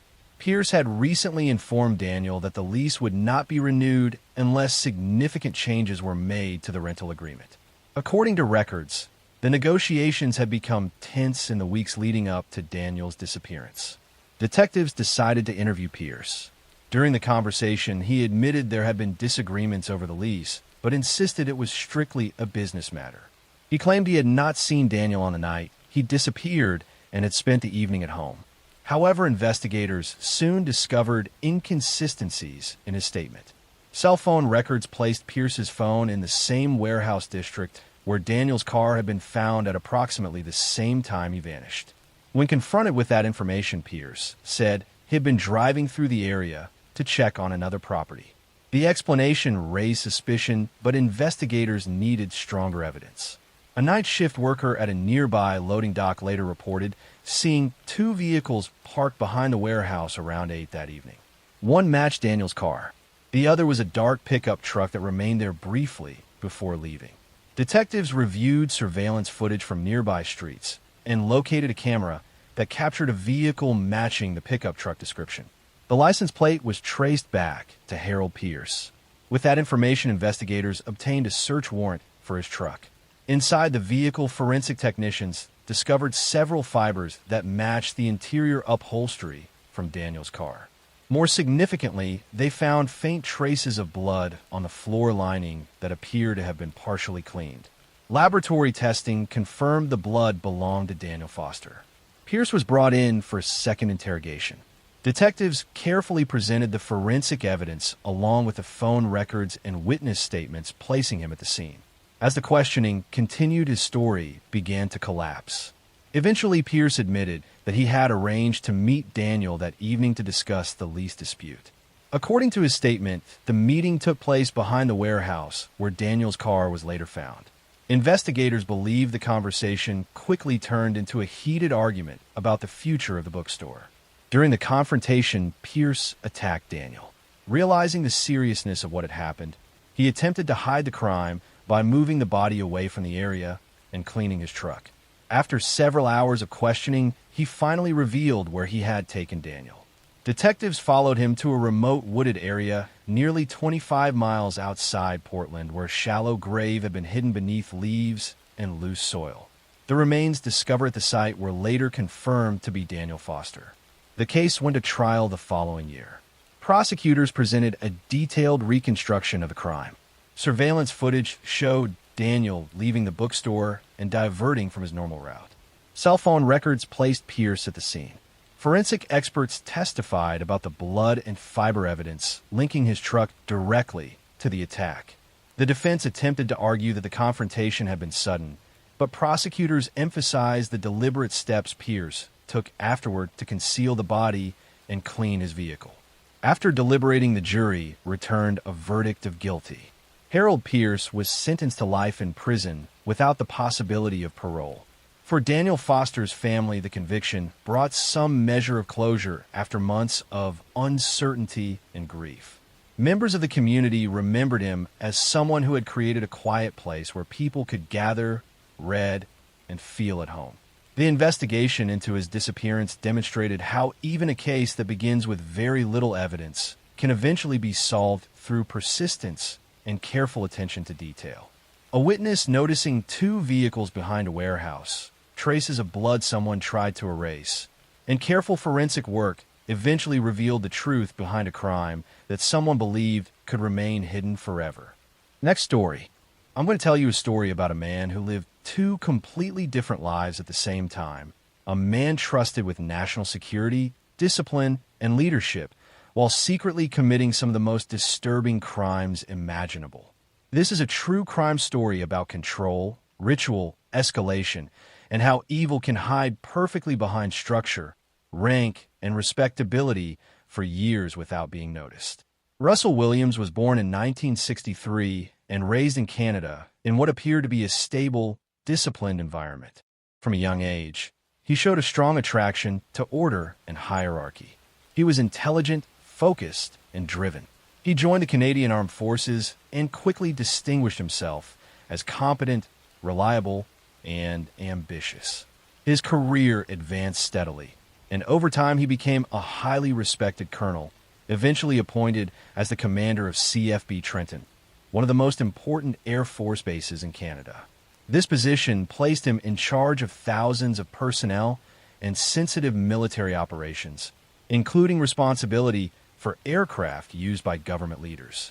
To colleagues, Russell Williams was calm, professional, and meticulous. He dressed neatly, spoke carefully, and followed rules obsessively. He was married, lived in a quiet neighborhood, and projected the image of a man who had everything under control. There were no visible warning signs, no public outbursts, no scandals. He blended perfectly into a world built on discipline and trust. But beneath this surface, another life was slowly taking shape. For years, Russell Williams had been engaging in secret behavior that grew darker over time. It began with fetish burglaries.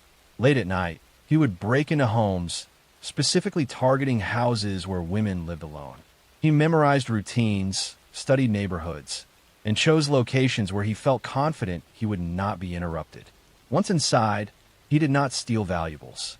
Instead, he took personal items, clothing, underwear, objects that allowed him to feel a sense of possession over someone he had never met. He photographed himself wearing these items. These acts were not impulsive. They were planned carefully. Russell documented everything. He kept detailed records, photographs, and notes, creating a private archive of his crimes. Each break-in reinforced his sense of control. Each successful intrusion emboldened him. Over time, burglary was no longer enough. The desire for control escalated into violence. In November 2009, a woman named Marie-France Comeau was found murdered in her home. She had been sexually assaulted and strangled. There were signs of staging. The crime appeared calculated, not chaotic. Investigators initially had few leads. The neighborhood was quiet. There were no witnesses. Nothing obvious pointed to a suspect. Then, only 2 months later, another woman, Jessica Lloyd, disappeared. Jessica was a young woman who lived alone and worked at a veterinary clinic. When she failed to show up for work and could not be reached, concern grew quickly. Her family reported her missing, and police began searching immediately. Unlike many cases, this investigation moved fast, driven by the proximity to the earlier murder. Investigators found tire tracks near Jessica's home. The tracks were distinctive. They began comparing them against known vehicles in the area. At the same time, they examined security footage, credit card records, and phone activity. What they uncovered was chilling. The tire tracks matched those of a vehicle registered to Russell Williams. At first, this seemed impossible. Russell was a colonel, a base commander, a man vetted repeatedly by the military. But evidence does not care about reputation. Police placed Russell under surveillance. They observed his movements. They noted inconsistencies. Then they searched his home. What they found destroyed the illusion completely. Inside his house were hundreds of photographs documenting years of crimes. Images of him wearing stolen clothing. Images taken inside victims' homes. Detailed logs of break-ins. Items belonging to numerous women. The scale of his secret life was overwhelming. Russell Williams was arrested. During interrogation, something extraordinary happened. Instead of denying his actions, Russell confessed calmly and in detail. He spoke without visible emotion.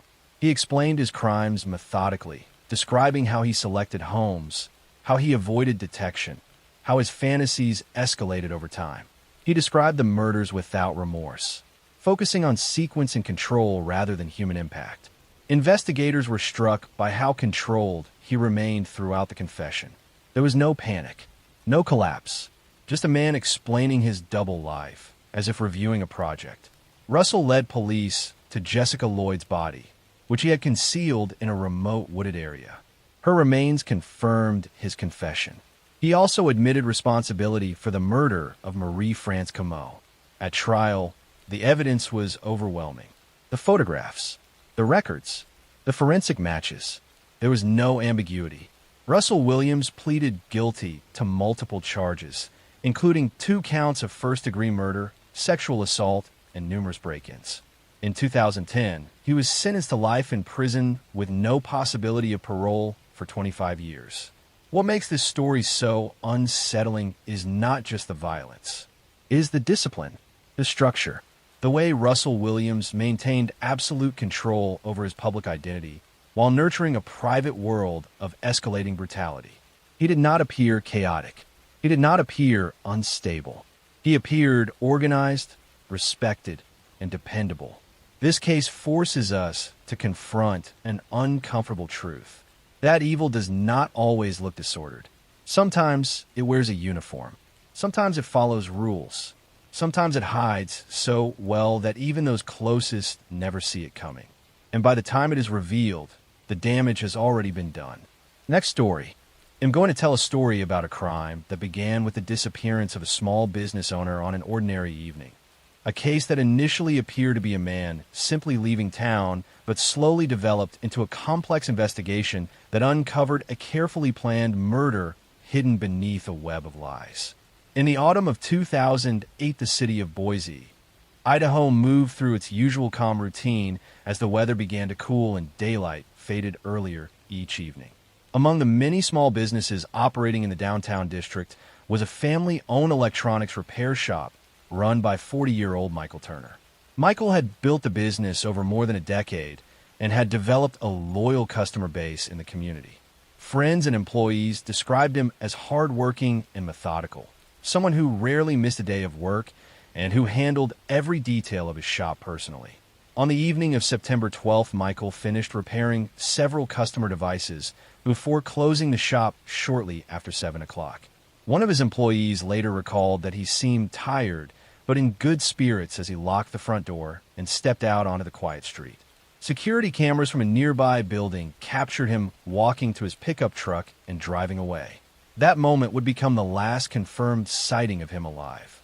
When Michael failed to arrive home that night, his wife initially believed he might still be working late or meeting a supplier. But as the hours passed and repeated calls went unanswered, worry quickly grew. The following morning, when the shop remained closed and Michael still had not returned home, police were contacted.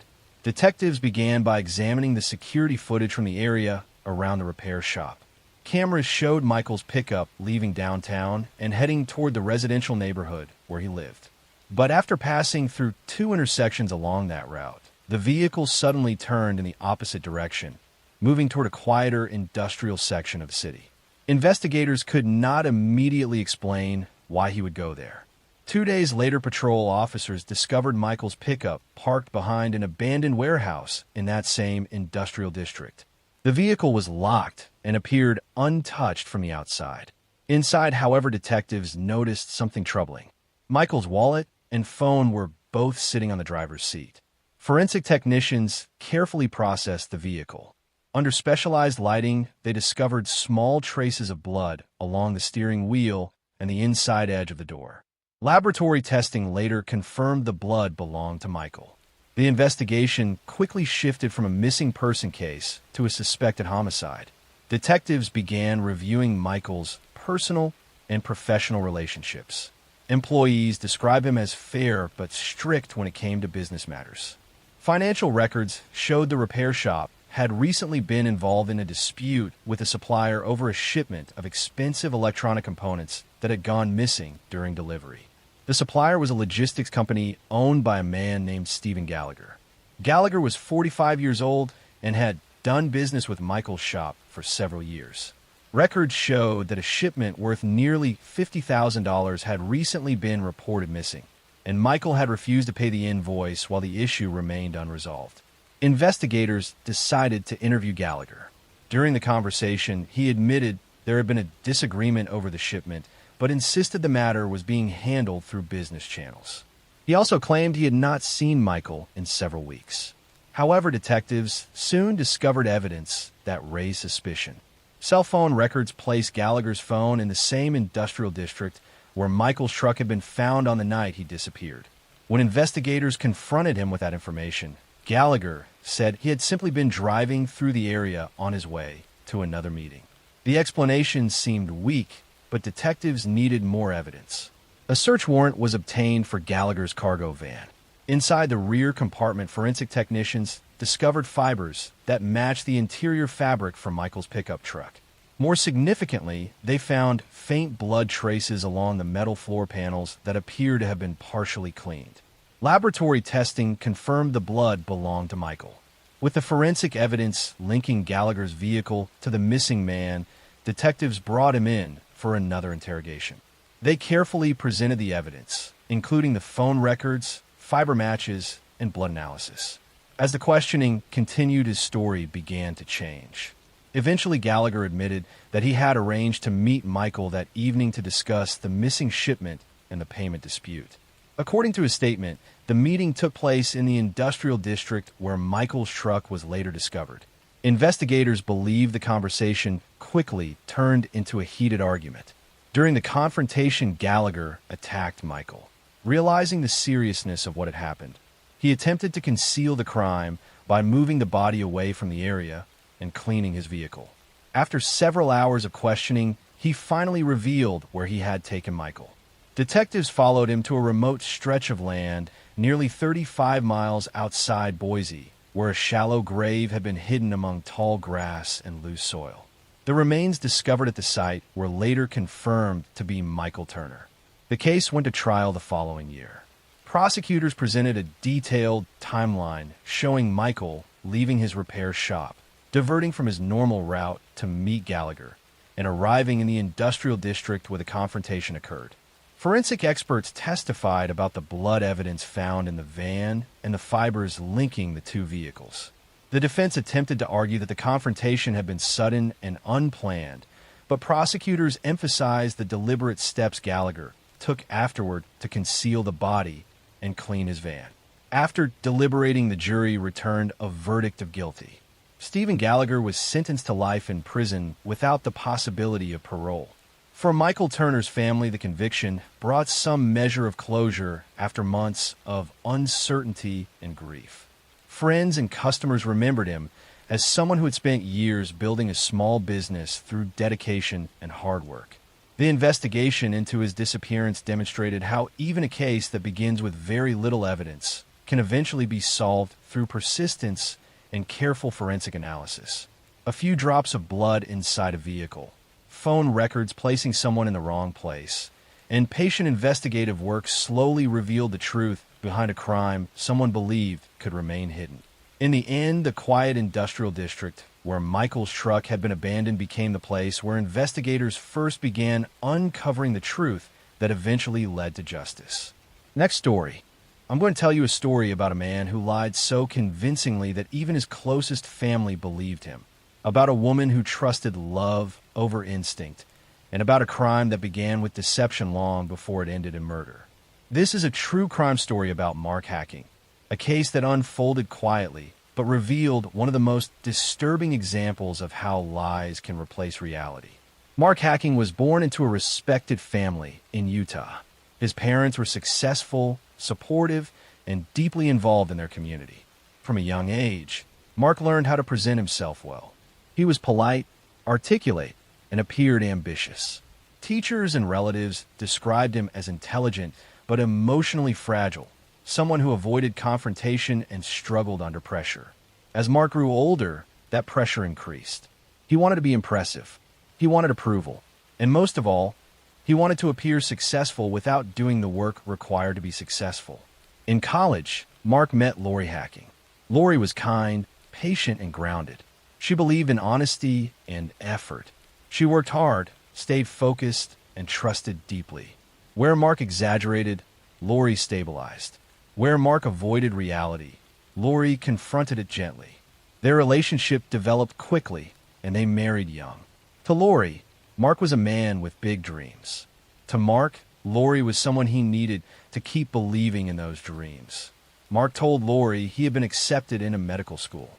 Later, he claimed he was attending law school instead. He spoke confidently about classes, exams, professors, and future plans. He dressed the part. He used the language of someone who belonged in those spaces. None of it was true. Mark had never been accepted into medical school. He had never attended law school. He spent his days pretending to go to class while actually wandering around campus buildings, libraries, and coffee shops, trying to maintain the illusion. He forged documents. He lied to family members. He built an entire life on fabrication.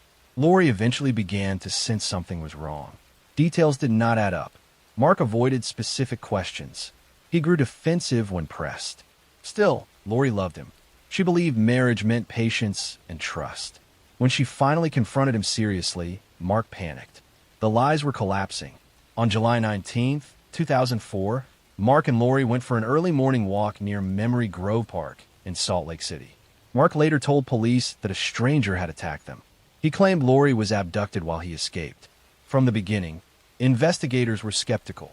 There were no witnesses, no signs of struggle consistent with an abduction, no evidence supporting Mark's story. Lori's family immediately sensed something was wrong. She would not have wandered off voluntarily. She would not have left without contacting someone. And Mark's account changed subtly each time he retold it. Police began digging into Mark's background. What they found was a web of lies. There was no law school enrollment, no medical school acceptance, no academic record matching his claims. Professors he mentioned had never heard of him. Buildings he claimed to attend classes in had no record of him. The investigation shifted quickly. Mark was no longer a witness. He was a suspect. Under pressure, Mark began unraveling. His demeanor shifted from cooperative to evasive. He contradicted himself. He struggled to maintain eye contact. Detectives applied calm, methodical questioning, allowing silence to do its work. Then came the confession. Mark admitted that he had killed Lori. He explained that the confrontation about his lies terrified him. He believed his entire life was about to collapse. Instead of facing consequences, he chose violence. He shot Lori and later returned to the area to dispose of her body. Lori's remains were found days later in a shallow grave. The community was devastated. At trial, prosecutors laid out the case slowly and carefully. They explained how Mark's deception was not a single lie, but a lifestyle. Experts testified about pathological lying, avoidance behavior, and the psychology of individuals who choose control over accountability. Mark pleaded guilty to first-degree murder. He was sentenced to life in prison without the possibility of parole. What makes this story deeply unsettling is not just the crime. It is the quietness. There was no history of violence, no explosive temper, no obvious warning signs, just lies. And when those lies were threatened, Mark chose the only option that preserved his false identity, even if it destroyed everything else.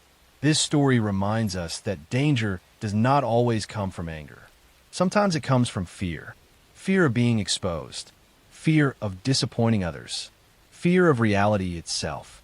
And sometimes, the most devastating crimes begin not with hatred, but with a refusal to tell the truth. Next story. On a cold evening in February 1994, the quiet coastal city of Gloucester, Massachusetts, was settling into the slow rhythm of winter when 25-year-old Marian Lenehan left her home to meet someone she had spoken to earlier that day. Mary was a young mother with a small daughter, known by friends and neighbors as responsible, hardworking, and deeply devoted to her child. She had recently been trying to rebuild parts of her life, balancing work, family, and the challenges of raising a child on her own. When she left home that evening, she told people close to her that she would not be gone long. She had arranged to meet someone who had expressed interest in buying a car she had advertised for sale.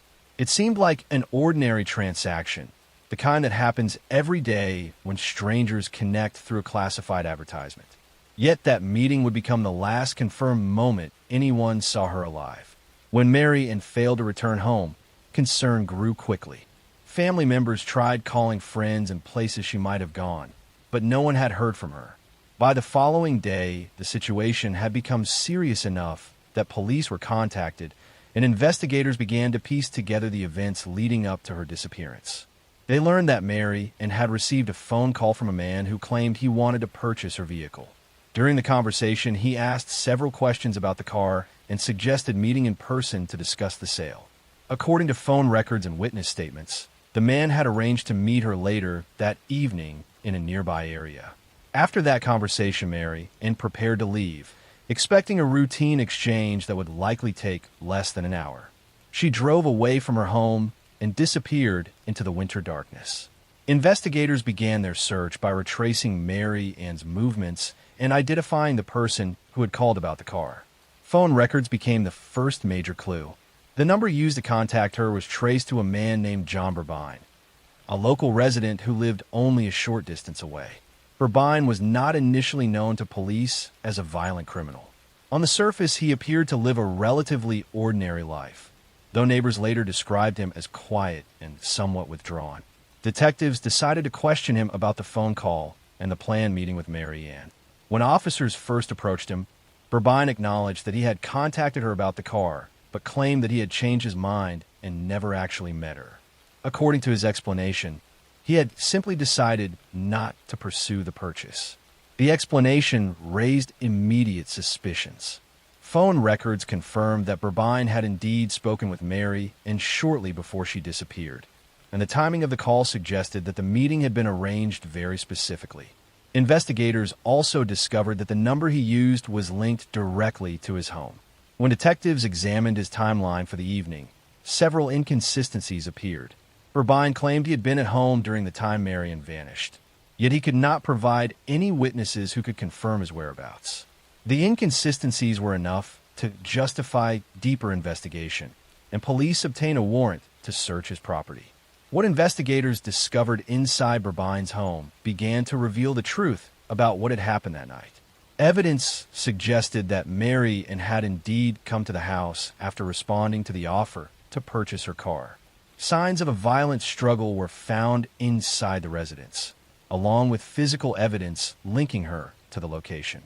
Forensic technicians collected fibers, blood traces, and other materials that would later play an important role in reconstructing the crime. The evidence indicated that the meeting had not been a legitimate car sale, but rather a carefully planned trap designed to bring Mary into the house alone. As detectives continued their work, they began to uncover disturbing details about Burbine's actions leading up to the crime. He had intentionally searched classified listings for items being sold by women, using those advertisements as a way to make contact and arrange meetings. The pattern suggested that Mary Ann had been specifically targeted because she appeared vulnerable and willing to meet a potential buyer in person. The strategy allowed him to lure victims into situations where he could isolate them without raising immediate suspicion. Investigators realized that the crime was not impulsive but calculated, the result of deliberate planning and manipulation. Confronted with the growing evidence against him, Burbine's story began to collapse. During further questioning, he eventually admitted that Mary Ann had come to his home that evening. According to his confession, the meeting quickly turned violent. The details of what happened inside the house revealed the extent of the brutality involved, though investigators focused primarily on building a clear timeline and gathering the evidence necessary for prosecution. After the attack, Burbine attempted to conceal the crime by disposing of Mary Ann's body and eliminating traces that might connect him to the murder. The investigation eventually led police to the location where he had hidden her remains. The discovery confirmed what detectives had suspected from the beginning of the case. Mary Ann had been murdered shortly after arriving at his home. The recovery of her body provided crucial forensic evidence that strengthened the prosecution's case and allowed investigators to present a complete account of the events that had taken place that winter night. When the case went to trial, prosecutors presented a detailed narrative supported by physical evidence, phone records, and Burbine's own admissions. They explained how he had used the car advertisement as a way to initiate contact and create the opportunity for the crime. Witnesses testified about Mary Ann's plans that evening, confirming that she had left home expecting a legitimate meeting. Forensic experts described the evidence recovered from the house and the location where her body was found, demonstrating how the investigation had linked Burbine directly to the murder. The defense attempted to challenge aspects of the timeline and suggested alternative interpretations of certain pieces of evidence. But the prosecution's case was strong and carefully constructed. Jurors heard how the phone call had led Mary indirectly to the person responsible for her death, and how the forensic evidence connected the crime scene to Burbine's home. After reviewing the evidence and testimony, the jury found him guilty of murder. He was sentenced to life in prison, ensuring that he would never again be able to harm anyone in the community. For Mary Ann's family, the trial brought a measure of justice, but could never undo the loss they had suffered. Her daughter would grow up without her mother, and the community of Gloucester would carry the memory of a crime that shattered the sense of safety people had long taken for granted. The case became a sobering reminder of how easily ordinary situations can be manipulated by those with violent intentions. A simple classified advertisement, something meant to connect buyers and sellers, had been turned into a tool for deception and harm. The investigation also highlighted the importance of careful detective work and the role of forensic evidence in uncovering the truth. Next story.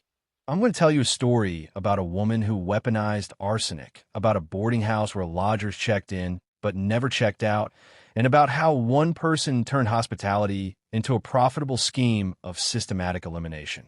In the working-class neighborhoods of Chicago during the early 1920s, a Hungarian immigrant named Tilly Klimek was known in her community as a woman with an uncanny and disturbing gift. She could predict when people would pass away. She would tell her neighbors that she had dreamed of funerals, that she saw death coming for specific people, and then within weeks her predictions would come true. What her neighbors did not realize was that Tilly was not psychic at all. She was simply announcing her plans in advance, using the guise of premonition to mask premeditated poisoning that would claim at least 5 lives and possibly many more. This is the story of Tilly Klimek, one of a group of women in 1920 Chicago who became known as the Poison Ring. Between 1914 and 1922, Tilly systematically eliminated husbands and others for insurance money, using arsenic purchased as rat poison. Her arrest and trial exposed a network of women in Chicago's immigrant communities who were sharing information about how to poison unwanted husbands and collect insurance payments, creating one of the most disturbing criminal conspiracies in American history. Tilly Burek was born Ottilie Burek in Poland around 1876. She immigrated to Chicago as a young woman, part of the massive wave of Eastern Europeans seeking opportunities in America's industrial cities. She settled in a Polish neighborhood on Chicago's South Side, joining a community of immigrants struggling to establish themselves in their new country. Tilly married John Mickiewicz around 1890. The marriage seemed ordinary at first, but Tilly was deeply dissatisfied with her circumstances. Her husband worked hard but earned little, and Tilly watched others in the community achieve prosperity while she remained trapped in poverty. She began to resent John and see him as the obstacle to the better life she desired. In 1914, John Mickiewicz became mysteriously ill. He suffered from severe stomach pains, nausea, and progressive weakness that doctors could not adequately explain. After months of suffering, John passed away.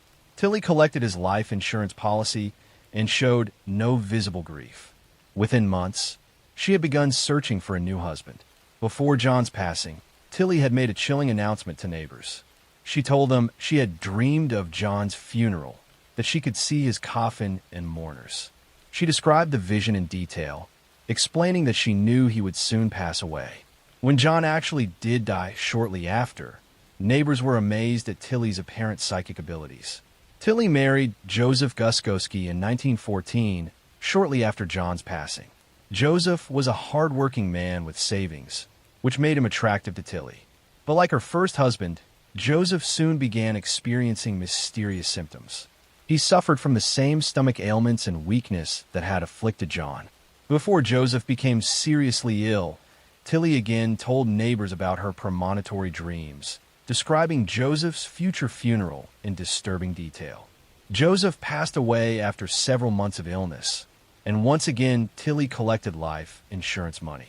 Neighbors were beginning to whisper about Tilly's strange ability to predict deaths, but no one suspected the truth. In their community, where superstition and folk beliefs were common, many accepted that Tilly might genuinely have some supernatural gift for seeing death approaching. Tilly married Frank Kupsik in 1920. Frank was a prosperous man with substantial assets, making him Tilly's most financially valuable husband yet. She took out a generous life insurance policy on Frank shortly after their marriage. Within weeks, Frank began experiencing the now familiar symptoms of severe gastrointestinal distress and weakness. But this time, Frank's relatives became suspicious.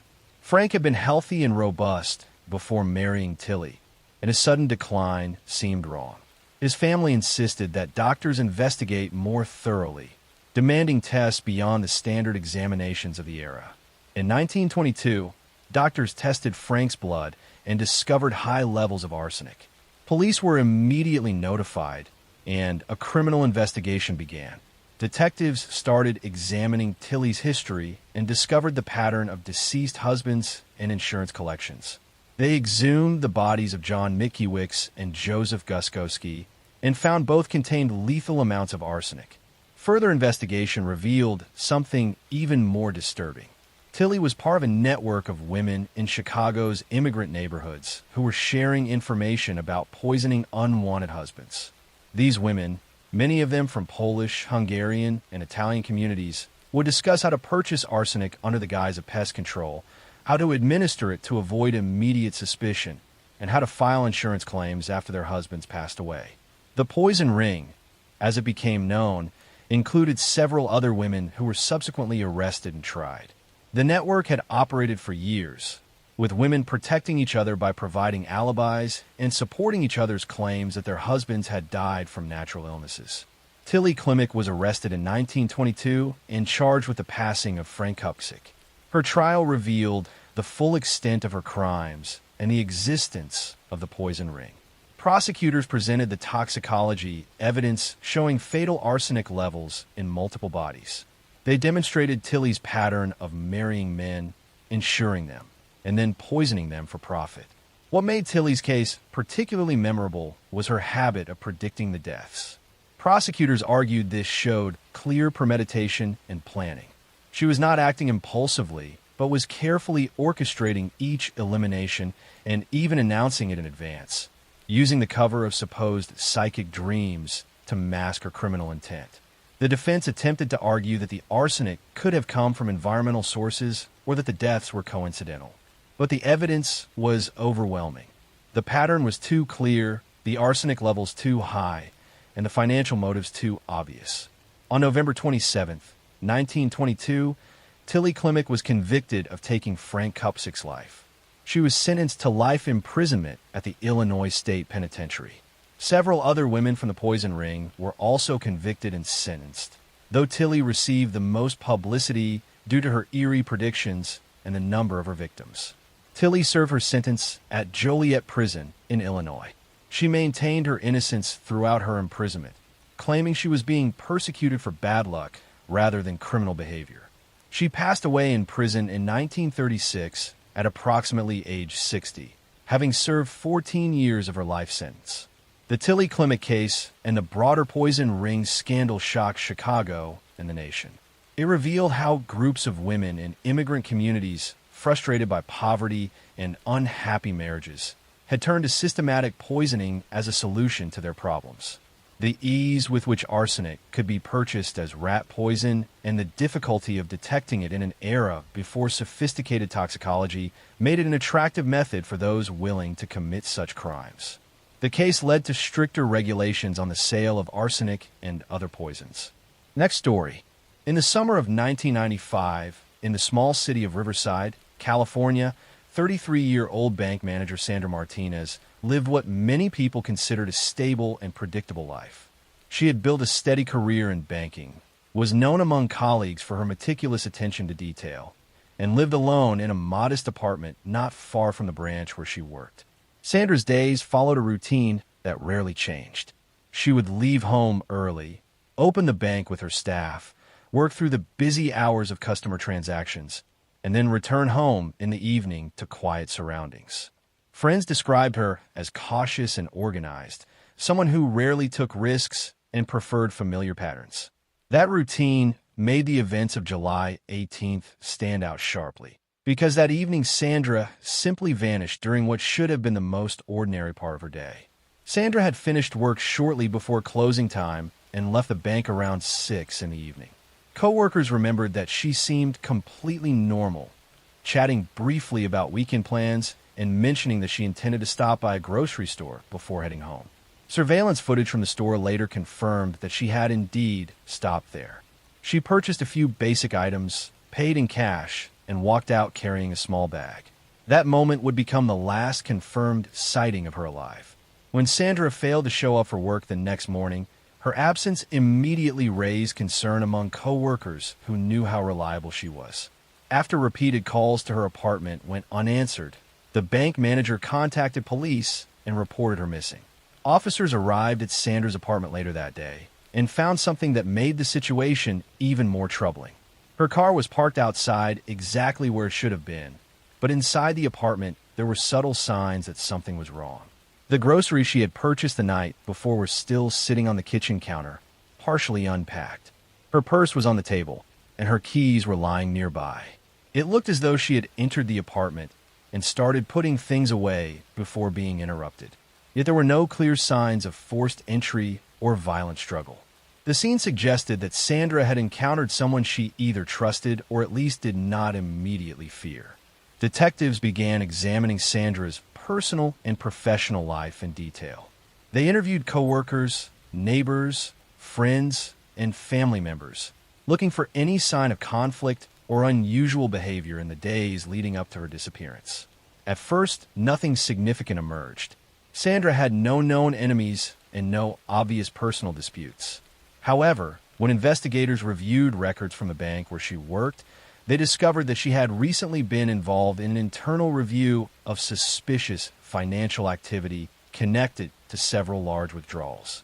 As part of her job, Sandra had been responsible for monitoring irregular transactions, and she had flagged a series of withdrawals that appeared linked to fraudulent accounts. The investigation had been ongoing for several weeks before she disappeared. Police began to explore the possibility that Sandra's disappearance might be connected to the financial irregularities she had discovered. They identified several individuals associated with the suspicious accounts, including a man named Victor Hale, who had previously been investigated for fraud in another state. Hale had recently opened multiple accounts at the bank and had been withdrawing money through a network of shell identities. Sandra had reportedly questioned the legitimacy of those accounts just days before she vanished. When detectives looked into Hale's background, they found a history of deception and financial crimes.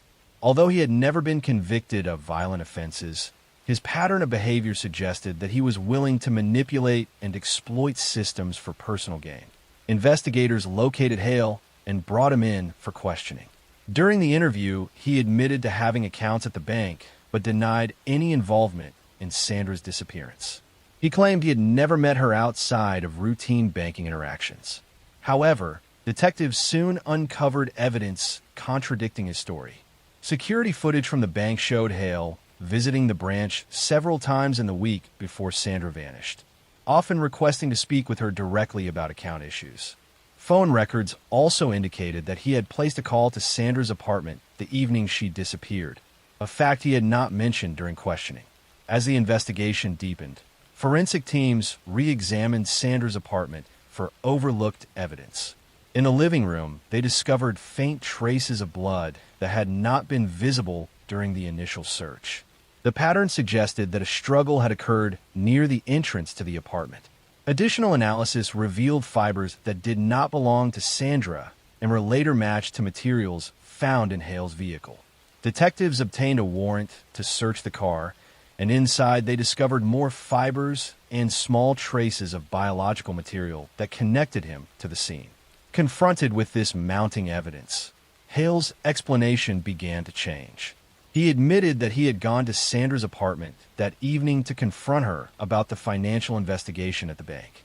According to his statement, he had become worried that her inquiries would expose the fraud scheme he had been operating through multiple accounts. During the confrontation, he claimed the argument escalated unexpectedly and turned violent. Investigators believed the confrontation had quickly spiraled out of control, resulting in Sandra's death.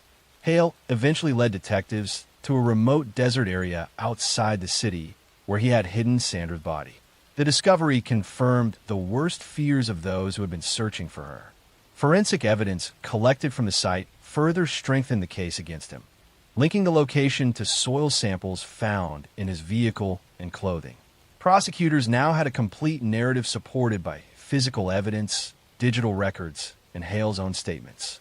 When the case went to trial, the prosecution carefully reconstructed the sequence of events that led to Sandra's death.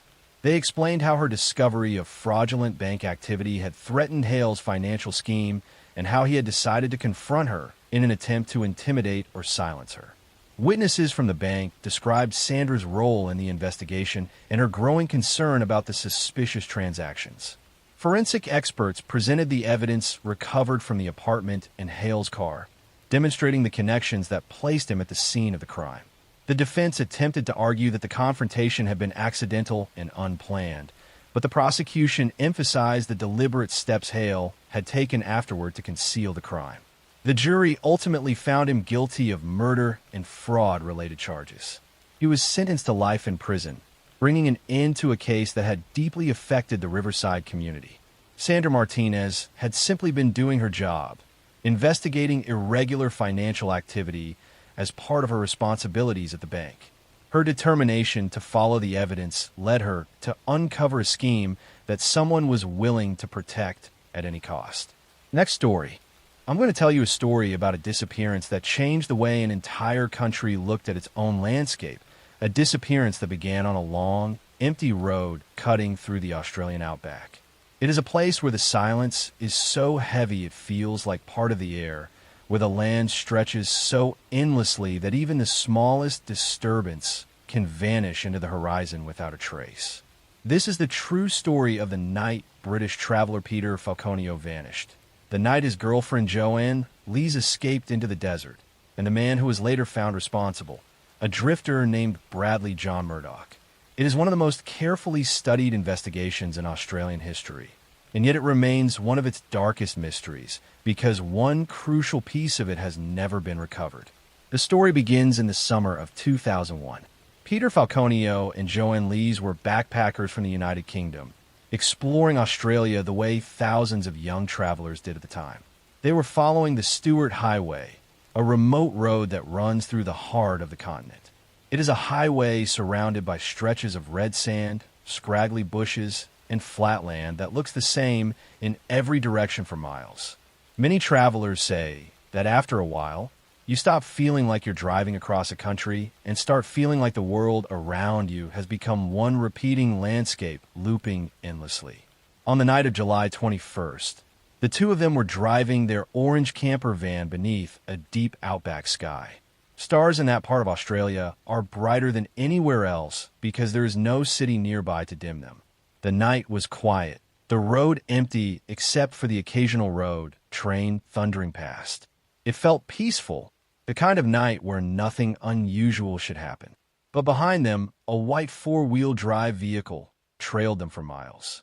It got closer, then farther, then closer again. It flashed its lights, signaling them to pull over. The driver claimed something was wrong with their exhaust pipe. What happened after that moment became the center of one of the largest investigations the Northern Territory ever conducted. In the minutes that followed, Peter stepped out of the van. Joanne heard a sudden loud noise. She never saw Peter again. She was tied and restrained by a man she had never seen before, a man she sensed was completely comfortable in the darkness around them. She eventually escaped, running into the night, stumbling through bushes and thorny scrub, cutting her hands and knees while crawling deep into the shadows. She hid there for hours, terrified, listening to footsteps and movements as the man searched with a flashlight. She remained still, breathing as quietly as she could, trying to blend into the landscape. Eventually, after what felt like an entire night, she saw headlights in the distance. A passing truck. She ran onto the road and was rescued. When police arrived, the empty land gave them nothing. Peter was gone. The attacker was gone. The white vehicle was gone. Even footprints were fading quickly in the shifting dust. The investigation launched immediately. Police combed the roadside, searched for tire tracks, interviewed every driver who had been seen in the region. But the Northern Territory is vast, and the Stewart Highway alone stretches more than 2,000 kilometers. The case quickly became international news. Back in the United Kingdom, Peter's family pleaded for information. In Australia, people argued over what might have happened. Some believed Joanne completely. Others insisted something didn't add up. The absence of a body, the lack of clear evidence, and the remoteness of the outback created countless theories. But detectives noticed something early on. The attack had been precise. It seemed like someone who knew the area intimately, someone comfortable with long roads, someone used to traveling alone at night. They began compiling a list of possible suspects. One name slowly rose to the top: Bradley John Murdoch. Murdoch was a long-haul driver, mechanic, and occasional criminal who drifted across the Northern Territory and Western Australia. He often traveled with his dogs, slept in his vehicle, and kept to himself. People who met him described him as unpredictable. Some said he had a calm, almost detached way of speaking. Others mentioned he could become angry quickly. He knew remote roads well. He knew how to navigate the bush. And he knew how easily someone could disappear in the outback without anyone noticing. Investigators began matching the timeline. Murdoch had been seen near Alice Springs days before the attack. He had been spotted driving a white four-wheel drive vehicle similar to the one Joanne described. And, perhaps most importantly, surveillance footage from a roadhouse captured a tall man resembling him around the same period. As detectives built their case, they started to focus heavily on this one suspect. The real breakthrough came months later, when forensic teams examined Murdoch's vehicle. Inside, they found a tiny sample of Joanne's blood. It was not visible to the naked eye. It required serious forensic work to detect. But that single drop linked Murdoch directly to her. It was a critical piece of evidence in a case where almost everything else had vanished into the landscape. The DNA match changed the direction of the investigation permanently. Detectives then uncovered that Murdoch had cut his long hair shortly after the date of the disappearance. They learned he had altered his routines, avoided old acquaintances, and appeared nervous during stops on the road. Witnesses recalled strange behavior. Service station employees remembered seeing a man who looked deeply unsettled, moving mechanically, as though he were trying to avoid attention, but failing to hide his anxiety. Prosecutors built a meticulous case. They relied heavily on forensic evidence, eyewitness sightings, Murdoch's travel patterns, and the inconsistencies in his explanations. The trial lasted for weeks. The world watched. Joanne gave emotional, detailed testimony, describing the terrifying night and her desperate escape. Murdoch remained expressionless throughout the proceedings, listening quietly, his hands resting on the table like a man trying to appear calm. Eventually, the jury found him guilty of the murder of Peter Falconio and the attack on Joanne. Murdoch was sentenced to life in prison with no parole for decades. But even after the conviction, even after years of searching, one enormous question remained unanswered. Where was Peter's body? Despite exhaustive searches involving helicopters, dogs, drones, forensic experts, and volunteers, no trace of him was ever found. The outback size made the challenge almost impossible. The desert changes constantly. Winds erase tracks. Animals scatter remains. The land recovers from disturbance faster than people imagine. Some areas are so remote that even today, few people walk there in an entire year. Murdoch never confessed. He never admitted involvement. He never guided investigators to the body. He has remained silent for more than 20 years. Some believe he will take the secret to his grave. This case has remained one of Australia's most haunting true crime stories, not because of its violence, but because of its emptiness. The empty road, the empty desert, the unanswered questions, the empty space where a loved one should have been recovered. It is a story about a landscape that can hide anything and a man who understood that landscape better than most. Next story.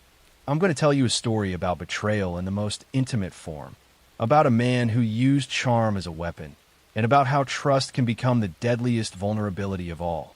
In the affluent suburbs of Connecticut during the 1980s, a successful airline pilot seemed to have everything: a beautiful home, a thriving career, and the respect of his community. He was intelligent, well-spoken, and appeared to be living the American dream. But Richard Crafts was hiding a dark secret, and when his wife finally decided to leave him, he would commit a crime so calculated it would change forensic investigation forever. This is the story of Richard Crafts, the wood chipper incident. In November 1986, his wife Hella, a flight attendant, disappeared after telling friends she planned to divorce Richard and had gathered evidence of his infidelity. Richard claimed she had left for Denmark to visit family, but investigators became suspicious. What they eventually discovered was that Richard had ended his wife's life, then used a commercial wood chipper to destroy her body, scattering the remains across a frozen riverbank. His conviction in 1989 became the first successful prosecution in Connecticut history without an intact body, revolutionizing how cases could be prosecuted. Richard Bunnell Crafts was born on December 20th, 1937, in New York. His childhood appeared stable on the surface, with a middle-class upbringing and adequate resources. He was intelligent and performed well academically, showing particular aptitude for technical subjects and planning. He pursued aviation and became a commercial airline pilot, a prestigious career that required discipline and attention to detail. Richard married Helen Nielsen in 1969. Hella was a beautiful Danish woman who worked as a flight attendant for Pan Am. They had 3 children and lived in a comfortable home in Newtown, Connecticut. To outsiders, they seemed like a successful couple living a comfortable suburban life. Richard was respected in his profession and appeared to be a devoted family man. But the marriage was troubled beneath the surface. Richard was controlling and emotionally distant. He monitored Hella's activities and became angry when she showed independence. He had affairs, but became enraged when he suspected Hella of any disloyalty. The relationship was marked by his need for absolute control over every aspect of their lives. By 1986, Hella had had enough. She consulted a divorce attorney and began gathering evidence of Richard's infidelity, including receipts and documentation that would support her case. She told friends and family that she was leaving Richard and feared how he might react. She made it clear that if anything happened to her, Richard should be the primary suspect. These statements would later prove crucial to the investigation. On November 18, 1986, during a snowstorm, Hella had disappeared. Richard told people she had gone to Denmark to visit her sick mother. He produced what appeared to be letters and communications from Hella explaining her absence. But Hella's friends and family did not believe these explanations. Hella would never abandon her children. They insisted, and the communications did not sound like her. Police began investigating, and suspicions centered on Richard from the beginning. His story had inconsistencies, and his behavior seemed wrong for someone whose wife had suddenly left. He showed little emotion or concern about Hella's absence. He was making plans to sell their house and reorganize his life unusually quickly for someone expecting his wife to return. Investigators discovered that Richard had rented a large commercial wood chipper in the days following Hella's disappearance. Witnesses reported seeing him operating the machine near the Housatonic River during the snowstorm, unusual activity for that time and weather. He had also purchased new bedding and had cleaned the house extensively. Police obtained a warrant to search the property and began painstaking forensic work. They examined the wood chipper Richard had rented and found tiny fragments of human tissue, bone, and hair inside. They searched the riverbank where witnesses had seen him operating the machine and found minute pieces of human remains, teeth, bone fragments, and other evidence scattered across a wide area. The forensic investigation was groundbreaking. Scientists examined hundreds of tiny fragments, piecing together evidence that would prove what had happened to Helle. They found a tooth cap that Helle's dentist identified as matching her dental work. They found fingernail fragments with polish matching the brand Helle used. They found bone pieces that, when analyzed, were consistent with Helle's medical history, including old injuries. The case against Richard was built on these fragments and on the circumstantial evidence of his actions after Helle's disappearance. Prosecutors argued that Richard had ended Helle's life in their home, likely while she slept, then dismembered her body and used the wood chipper to destroy the remains, scattering them along the riverbank where they would be difficult to find and identify. Richard's first trial in 1988 ended in a hung jury. One juror could not accept that the tiny fragments constituted sufficient proof. But prosecutors tried him again, and in 1989, Richard Crafts was convicted. The jury accepted that the accumulation of forensic evidence, combined with Richard's suspicious behavior and the circumstances of Helle's disappearance, proved beyond reasonable doubt that he had ended his wife's life. He was sentenced to 50 years in prison. Throughout both trials, Richard showed little emotion and maintained that Helle had simply left and the evidence against him was coincidental or misinterpreted. He never confessed and never showed remorse for what had happened to the mother of his children. Richard Crafts was released from prison in 2020 after serving over 30 years. He was 82 years old when freed, an elderly man who had spent most of his adult life behind bars. His release sparked outrage from Helle's family and friends, who felt justice had not been fully served. The Crafts case became famous in forensic science and legal circles as a landmark prosecution. It demonstrated that cases could be successfully tried even without an intact body, as long as sufficient physical evidence could be gathered and presented. The painstaking forensic work involved in identifying tiny fragments scattered across a wide area became a model for future investigations. Helle Crafts' family never recovered from her loss. Her children grew up without their mother, knowing their father had taken her from them. They had to process not just the loss, but the horrific manner of it, knowing that Richard had tried to erase every trace of Helle's existence. The case stands as a reminder that danger often comes from those closest to us, that domestic relationships can become deadly when control and possession override love and respect. Richard Crafts could not accept that Helle would leave him, and rather than let her go, he chose to destroy her completely, believing his careful planning would allow him to escape justice. The tiny fragments of evidence he could not eliminate became the proof that brought him down, demonstrating that even the most calculated crimes leave traces that determined investigators can find. Next story. I'm going to tell you a story about a boarding house that became a place where people quietly vanished, about a woman who hid danger behind kindness, and about how trust can be the most effective mask a predator ever wears. In the old downtown district of Portland, Oregon during the late 1970s, there stood a narrow 3-story building with peeling paint and a rusted fire escape that clung to the brick like a skeleton. The sign out front read Lindell House, a small boarding home offering cheap rooms, hot meals, and a sense of stability for people who didn't have many options. Elderly tenants, disabled veterans, low-income workers, and people recently released from hospitals often found their way to Lindell House when they needed a roof over their heads. The woman who ran it was named Margaret Lindell. She was in her mid-50s, with silver-streaked hair she always pinned neatly, gentle eyes behind thick glasses, and a warm voice that made people feel instantly at ease. She was known around the neighborhood for her generosity. She delivered meals to tenants who couldn't come downstairs. She helped residents apply for benefits they didn't understand. She sat with lonely men who had no families left and listened to their life stories. People trusted her completely, but behind that gentle exterior, Margaret was hiding a secret life that went unseen for nearly a decade. One by one, tenants began disappearing. A man who missed a doctor's appointment. A woman who stopped picking up her disability checks. A veteran who vanished after telling neighbors he was saving money to move closer to his sister. Each absence seemed explainable on its own. People who lived on the margins had unpredictable lives. They traveled. They drifted. They sometimes left without goodbyes.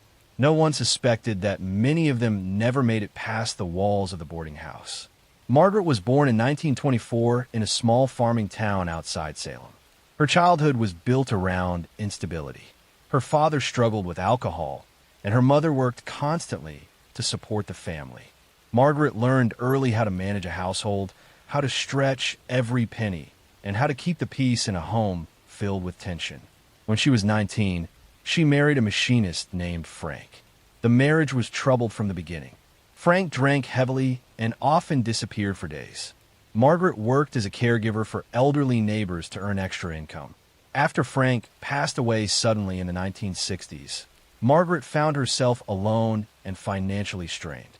She used her small life insurance payout to purchase the aging building that would become Lindell House. At first, she ran it with genuine care. Her tenants loved her, and she treated them like family.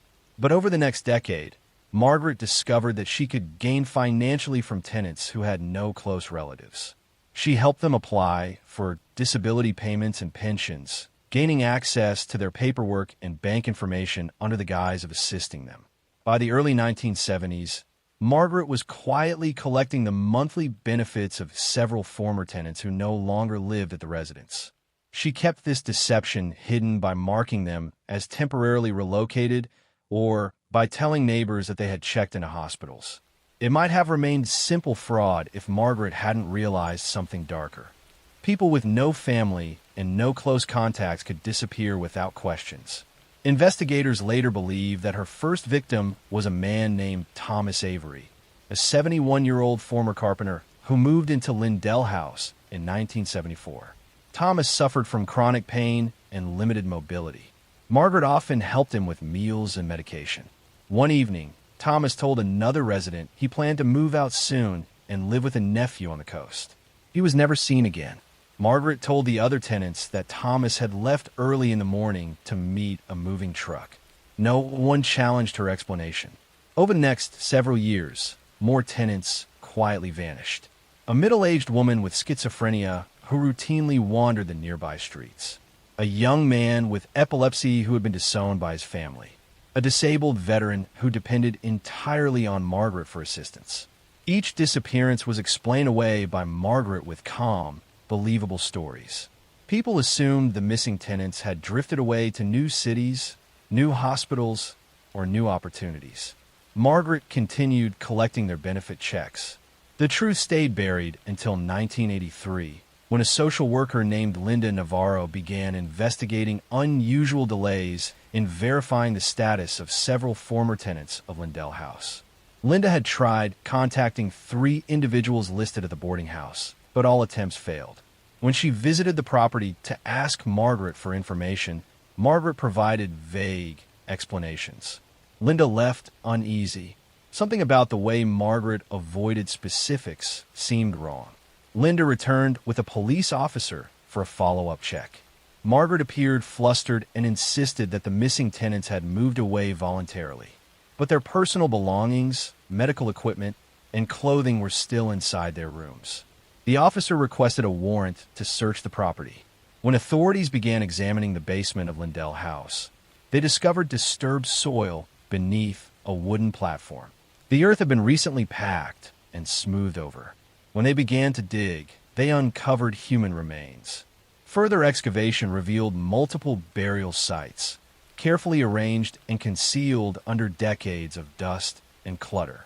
Margaret was arrested the same day. During questioning, she remained calm. She denied harming anyone, but could not explain why the remains of several former tenants were beneath her boarding house. She claimed she buried them only after discovering they had passed away in their rooms, insisting she had panicked and chosen a shameful way to hide the deaths. Investigators quickly dismissed her explanation. Autopsies revealed signs consistent with intentional overdose in several victims. When confronted with the evidence, Margaret began to speak more openly. She described feeling overwhelmed by financial stress. She admitted to growing resentful of tenants who demanded constant help. She claimed she wanted relief from the burden. Her statements, though fragmented, painted a troubling picture of someone who blended caregiving with exploitation, affection with control, and financial dependency with a desire to eliminate inconvenience.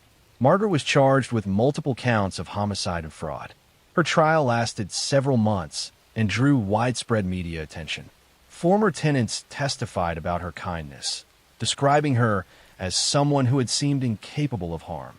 Prosecutors argued that her gentle demeanor was precisely what allowed her to manipulate vulnerable people with complete trust. Margaret Lindell was found guilty and sentenced to life in prison. She passed away quietly behind bars in 1992, never fully accounting for the number of people who vanished under her care. Investigators believed the true count of her victims would never be known. Many of her tenants had no families, no friends, and no records that could easily trace when they arrived or disappeared. Her case left a lasting impact on the regulation of independent boarding homes. States across the country introduced stricter oversight, safety inspections, and tracking systems for residents who relied on caregivers. I'm going to tell you a story about a remote farmhouse on a long gravel road, about a family that carried its history like a shadow, and about how isolation can turn ordinary struggles into something far more dangerous when nobody is watching closely enough. In the late 1980s in rural Nebraska, there was a wide stretch of farmland surrounded by cornfields that seemed to go on forever. At the edge of this landscape stood an old two-story farmhouse with a rusted windmill and a row of oak trees lining the driveway. The property belonged to the Carlson family. The father, Henry, had inherited the land from his parents. His wife, Marie, handled the household. Their son, Ben, spent most afternoons repairing farm equipment or helping with the livestock. People in the closest town knew the Carlsons as a private family who preferred to handle everything on their own. Life on the farm was quiet, but it also allowed isolation to have too much influence. The Carlsons rarely visited town except for supplies. They did not attend community events or church gatherings. Many families in the area were similarly independent, so nobody thought much of it. But neighbors did notice one detail. Henry had a younger brother named Samuel who lived with them after returning from a long period away. Samuel rarely came outside. He was occasionally seen through the barn doorway or at the edge of the property during sunset, but he kept to himself in a way that felt different from the others. In the spring of 1989, stores in the nearby town reported that the Carlsons had stopped coming in altogether. They placed phone orders and asked for deliveries to be left at the gate. When asked if everything was all right, Marie always said they were managing fine and did not want to bother anyone. Weeks turned into months, and nobody saw Samuel at all during this time. People assumed he was traveling again or working elsewhere. The turning point came in late autumn when a local postal carrier noticed that packages addressed to Samuel were piling up on the porch.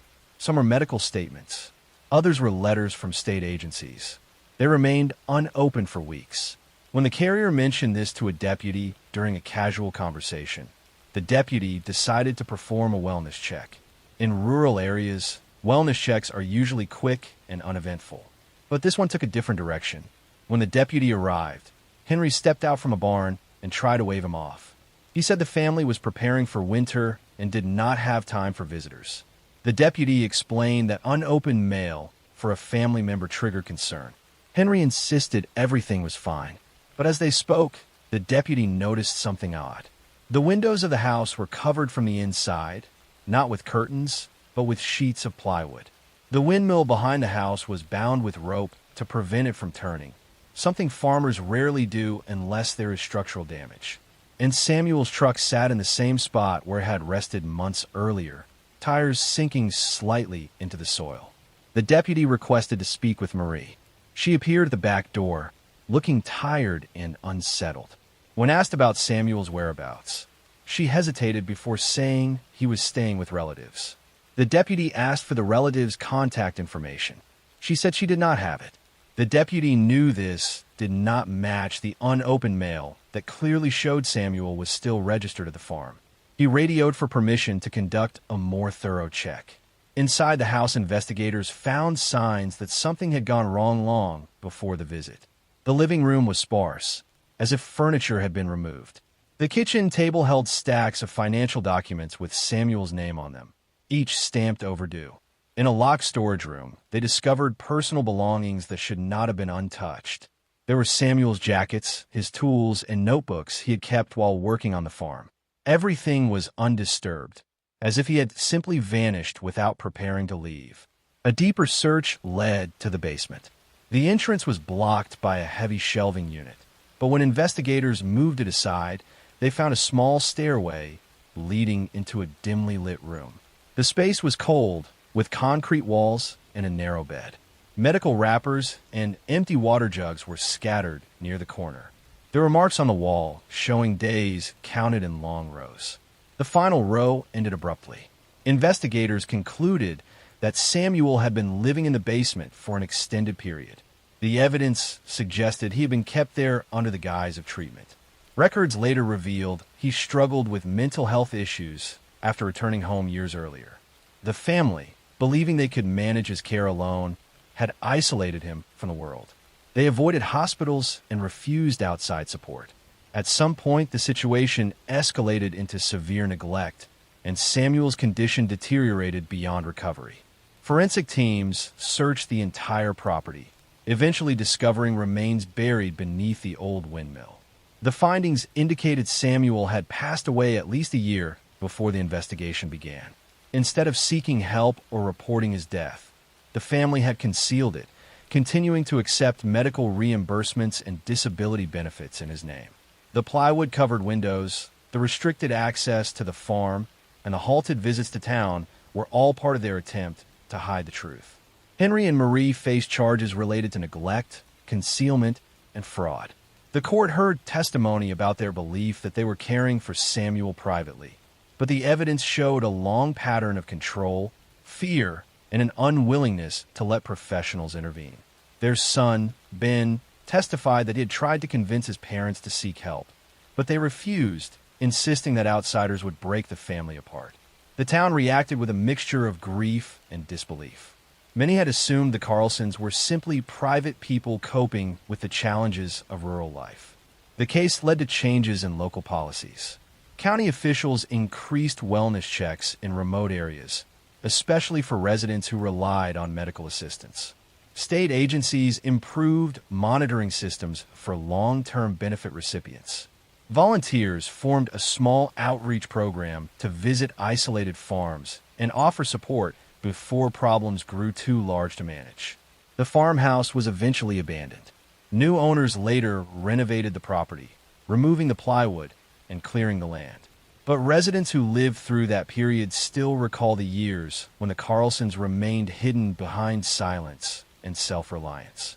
They remember how isolation can mask suffering and how important it is to pay attention, even in places where life seems predictable.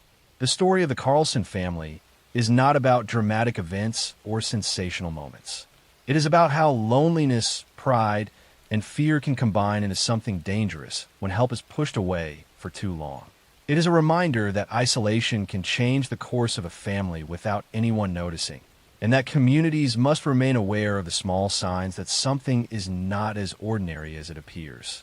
I'm going to tell you a story about a woman who weaponized arsenic, about a boarding house where lodgers checked in but never checked out, and about how one person turned hospitality into a profitable scheme of systematic elimination. In the working-class neighborhoods of Chicago during the early 1920s, a Hungarian immigrant named Tilly Klimek was known in her community as a woman with an uncanny and disturbing gift. She could predict when people would pass away. She would tell her neighbors that she had dreamed of funerals, that she saw death coming for specific people, and then within weeks her predictions would come true. What her neighbors did not realize was that Tilly was not psychic at all. She was simply announcing her plans in advance, using the guise of premonition to mask premeditated poisoning that would claim at least 5 lives and possibly many more. This is the story of Tilly Klimek, one of a group of women in 1920 Chicago who became known as the Poison Ring. Between 1914 and 1922, Tilly systematically eliminated husbands and others for insurance money, using arsenic purchased as rat poison. Her arrest and trial exposed a network of women in Chicago's immigrant communities who were sharing information about how to poison unwanted husbands and collect insurance payments. creating one of the most disturbing criminal conspiracies in American history. Tilly Burek was born Ottilie Burek in Poland around 1876. She immigrated to Chicago as a young woman, part of the massive wave of Eastern Europeans seeking opportunities in America's industrial cities. She settled in a Polish neighborhood on Chicago's South Side, joining a community of immigrants struggling to establish themselves in their new country. Tilly married John Mickiewicz around 1890. The marriage seemed ordinary at first, but Tilly was deeply dissatisfied with her circumstances. Her husband worked hard but earned little, and Tilly watched others in the community achieve prosperity while she remained trapped in poverty. She began to resent John and see him as the obstacle to the better life she desired. In 1914, John Mickiewicz became mysteriously ill. He suffered from severe stomach pains, nausea, and progressive weakness that doctors could not adequately explain. After months of suffering, John passed away. Tilly collected his life insurance policy and showed no visible grief. Within months, she had begun searching for a new husband. Before John's passing, Tilly had made a chilling announcement to neighbors. She told them she had dreamed of John's funeral, that she could see his coffin and mourners. She described the vision in detail, explaining that she knew he would soon pass away. When John actually did die shortly after, neighbors were amazed at Tilly's apparent psychic abilities.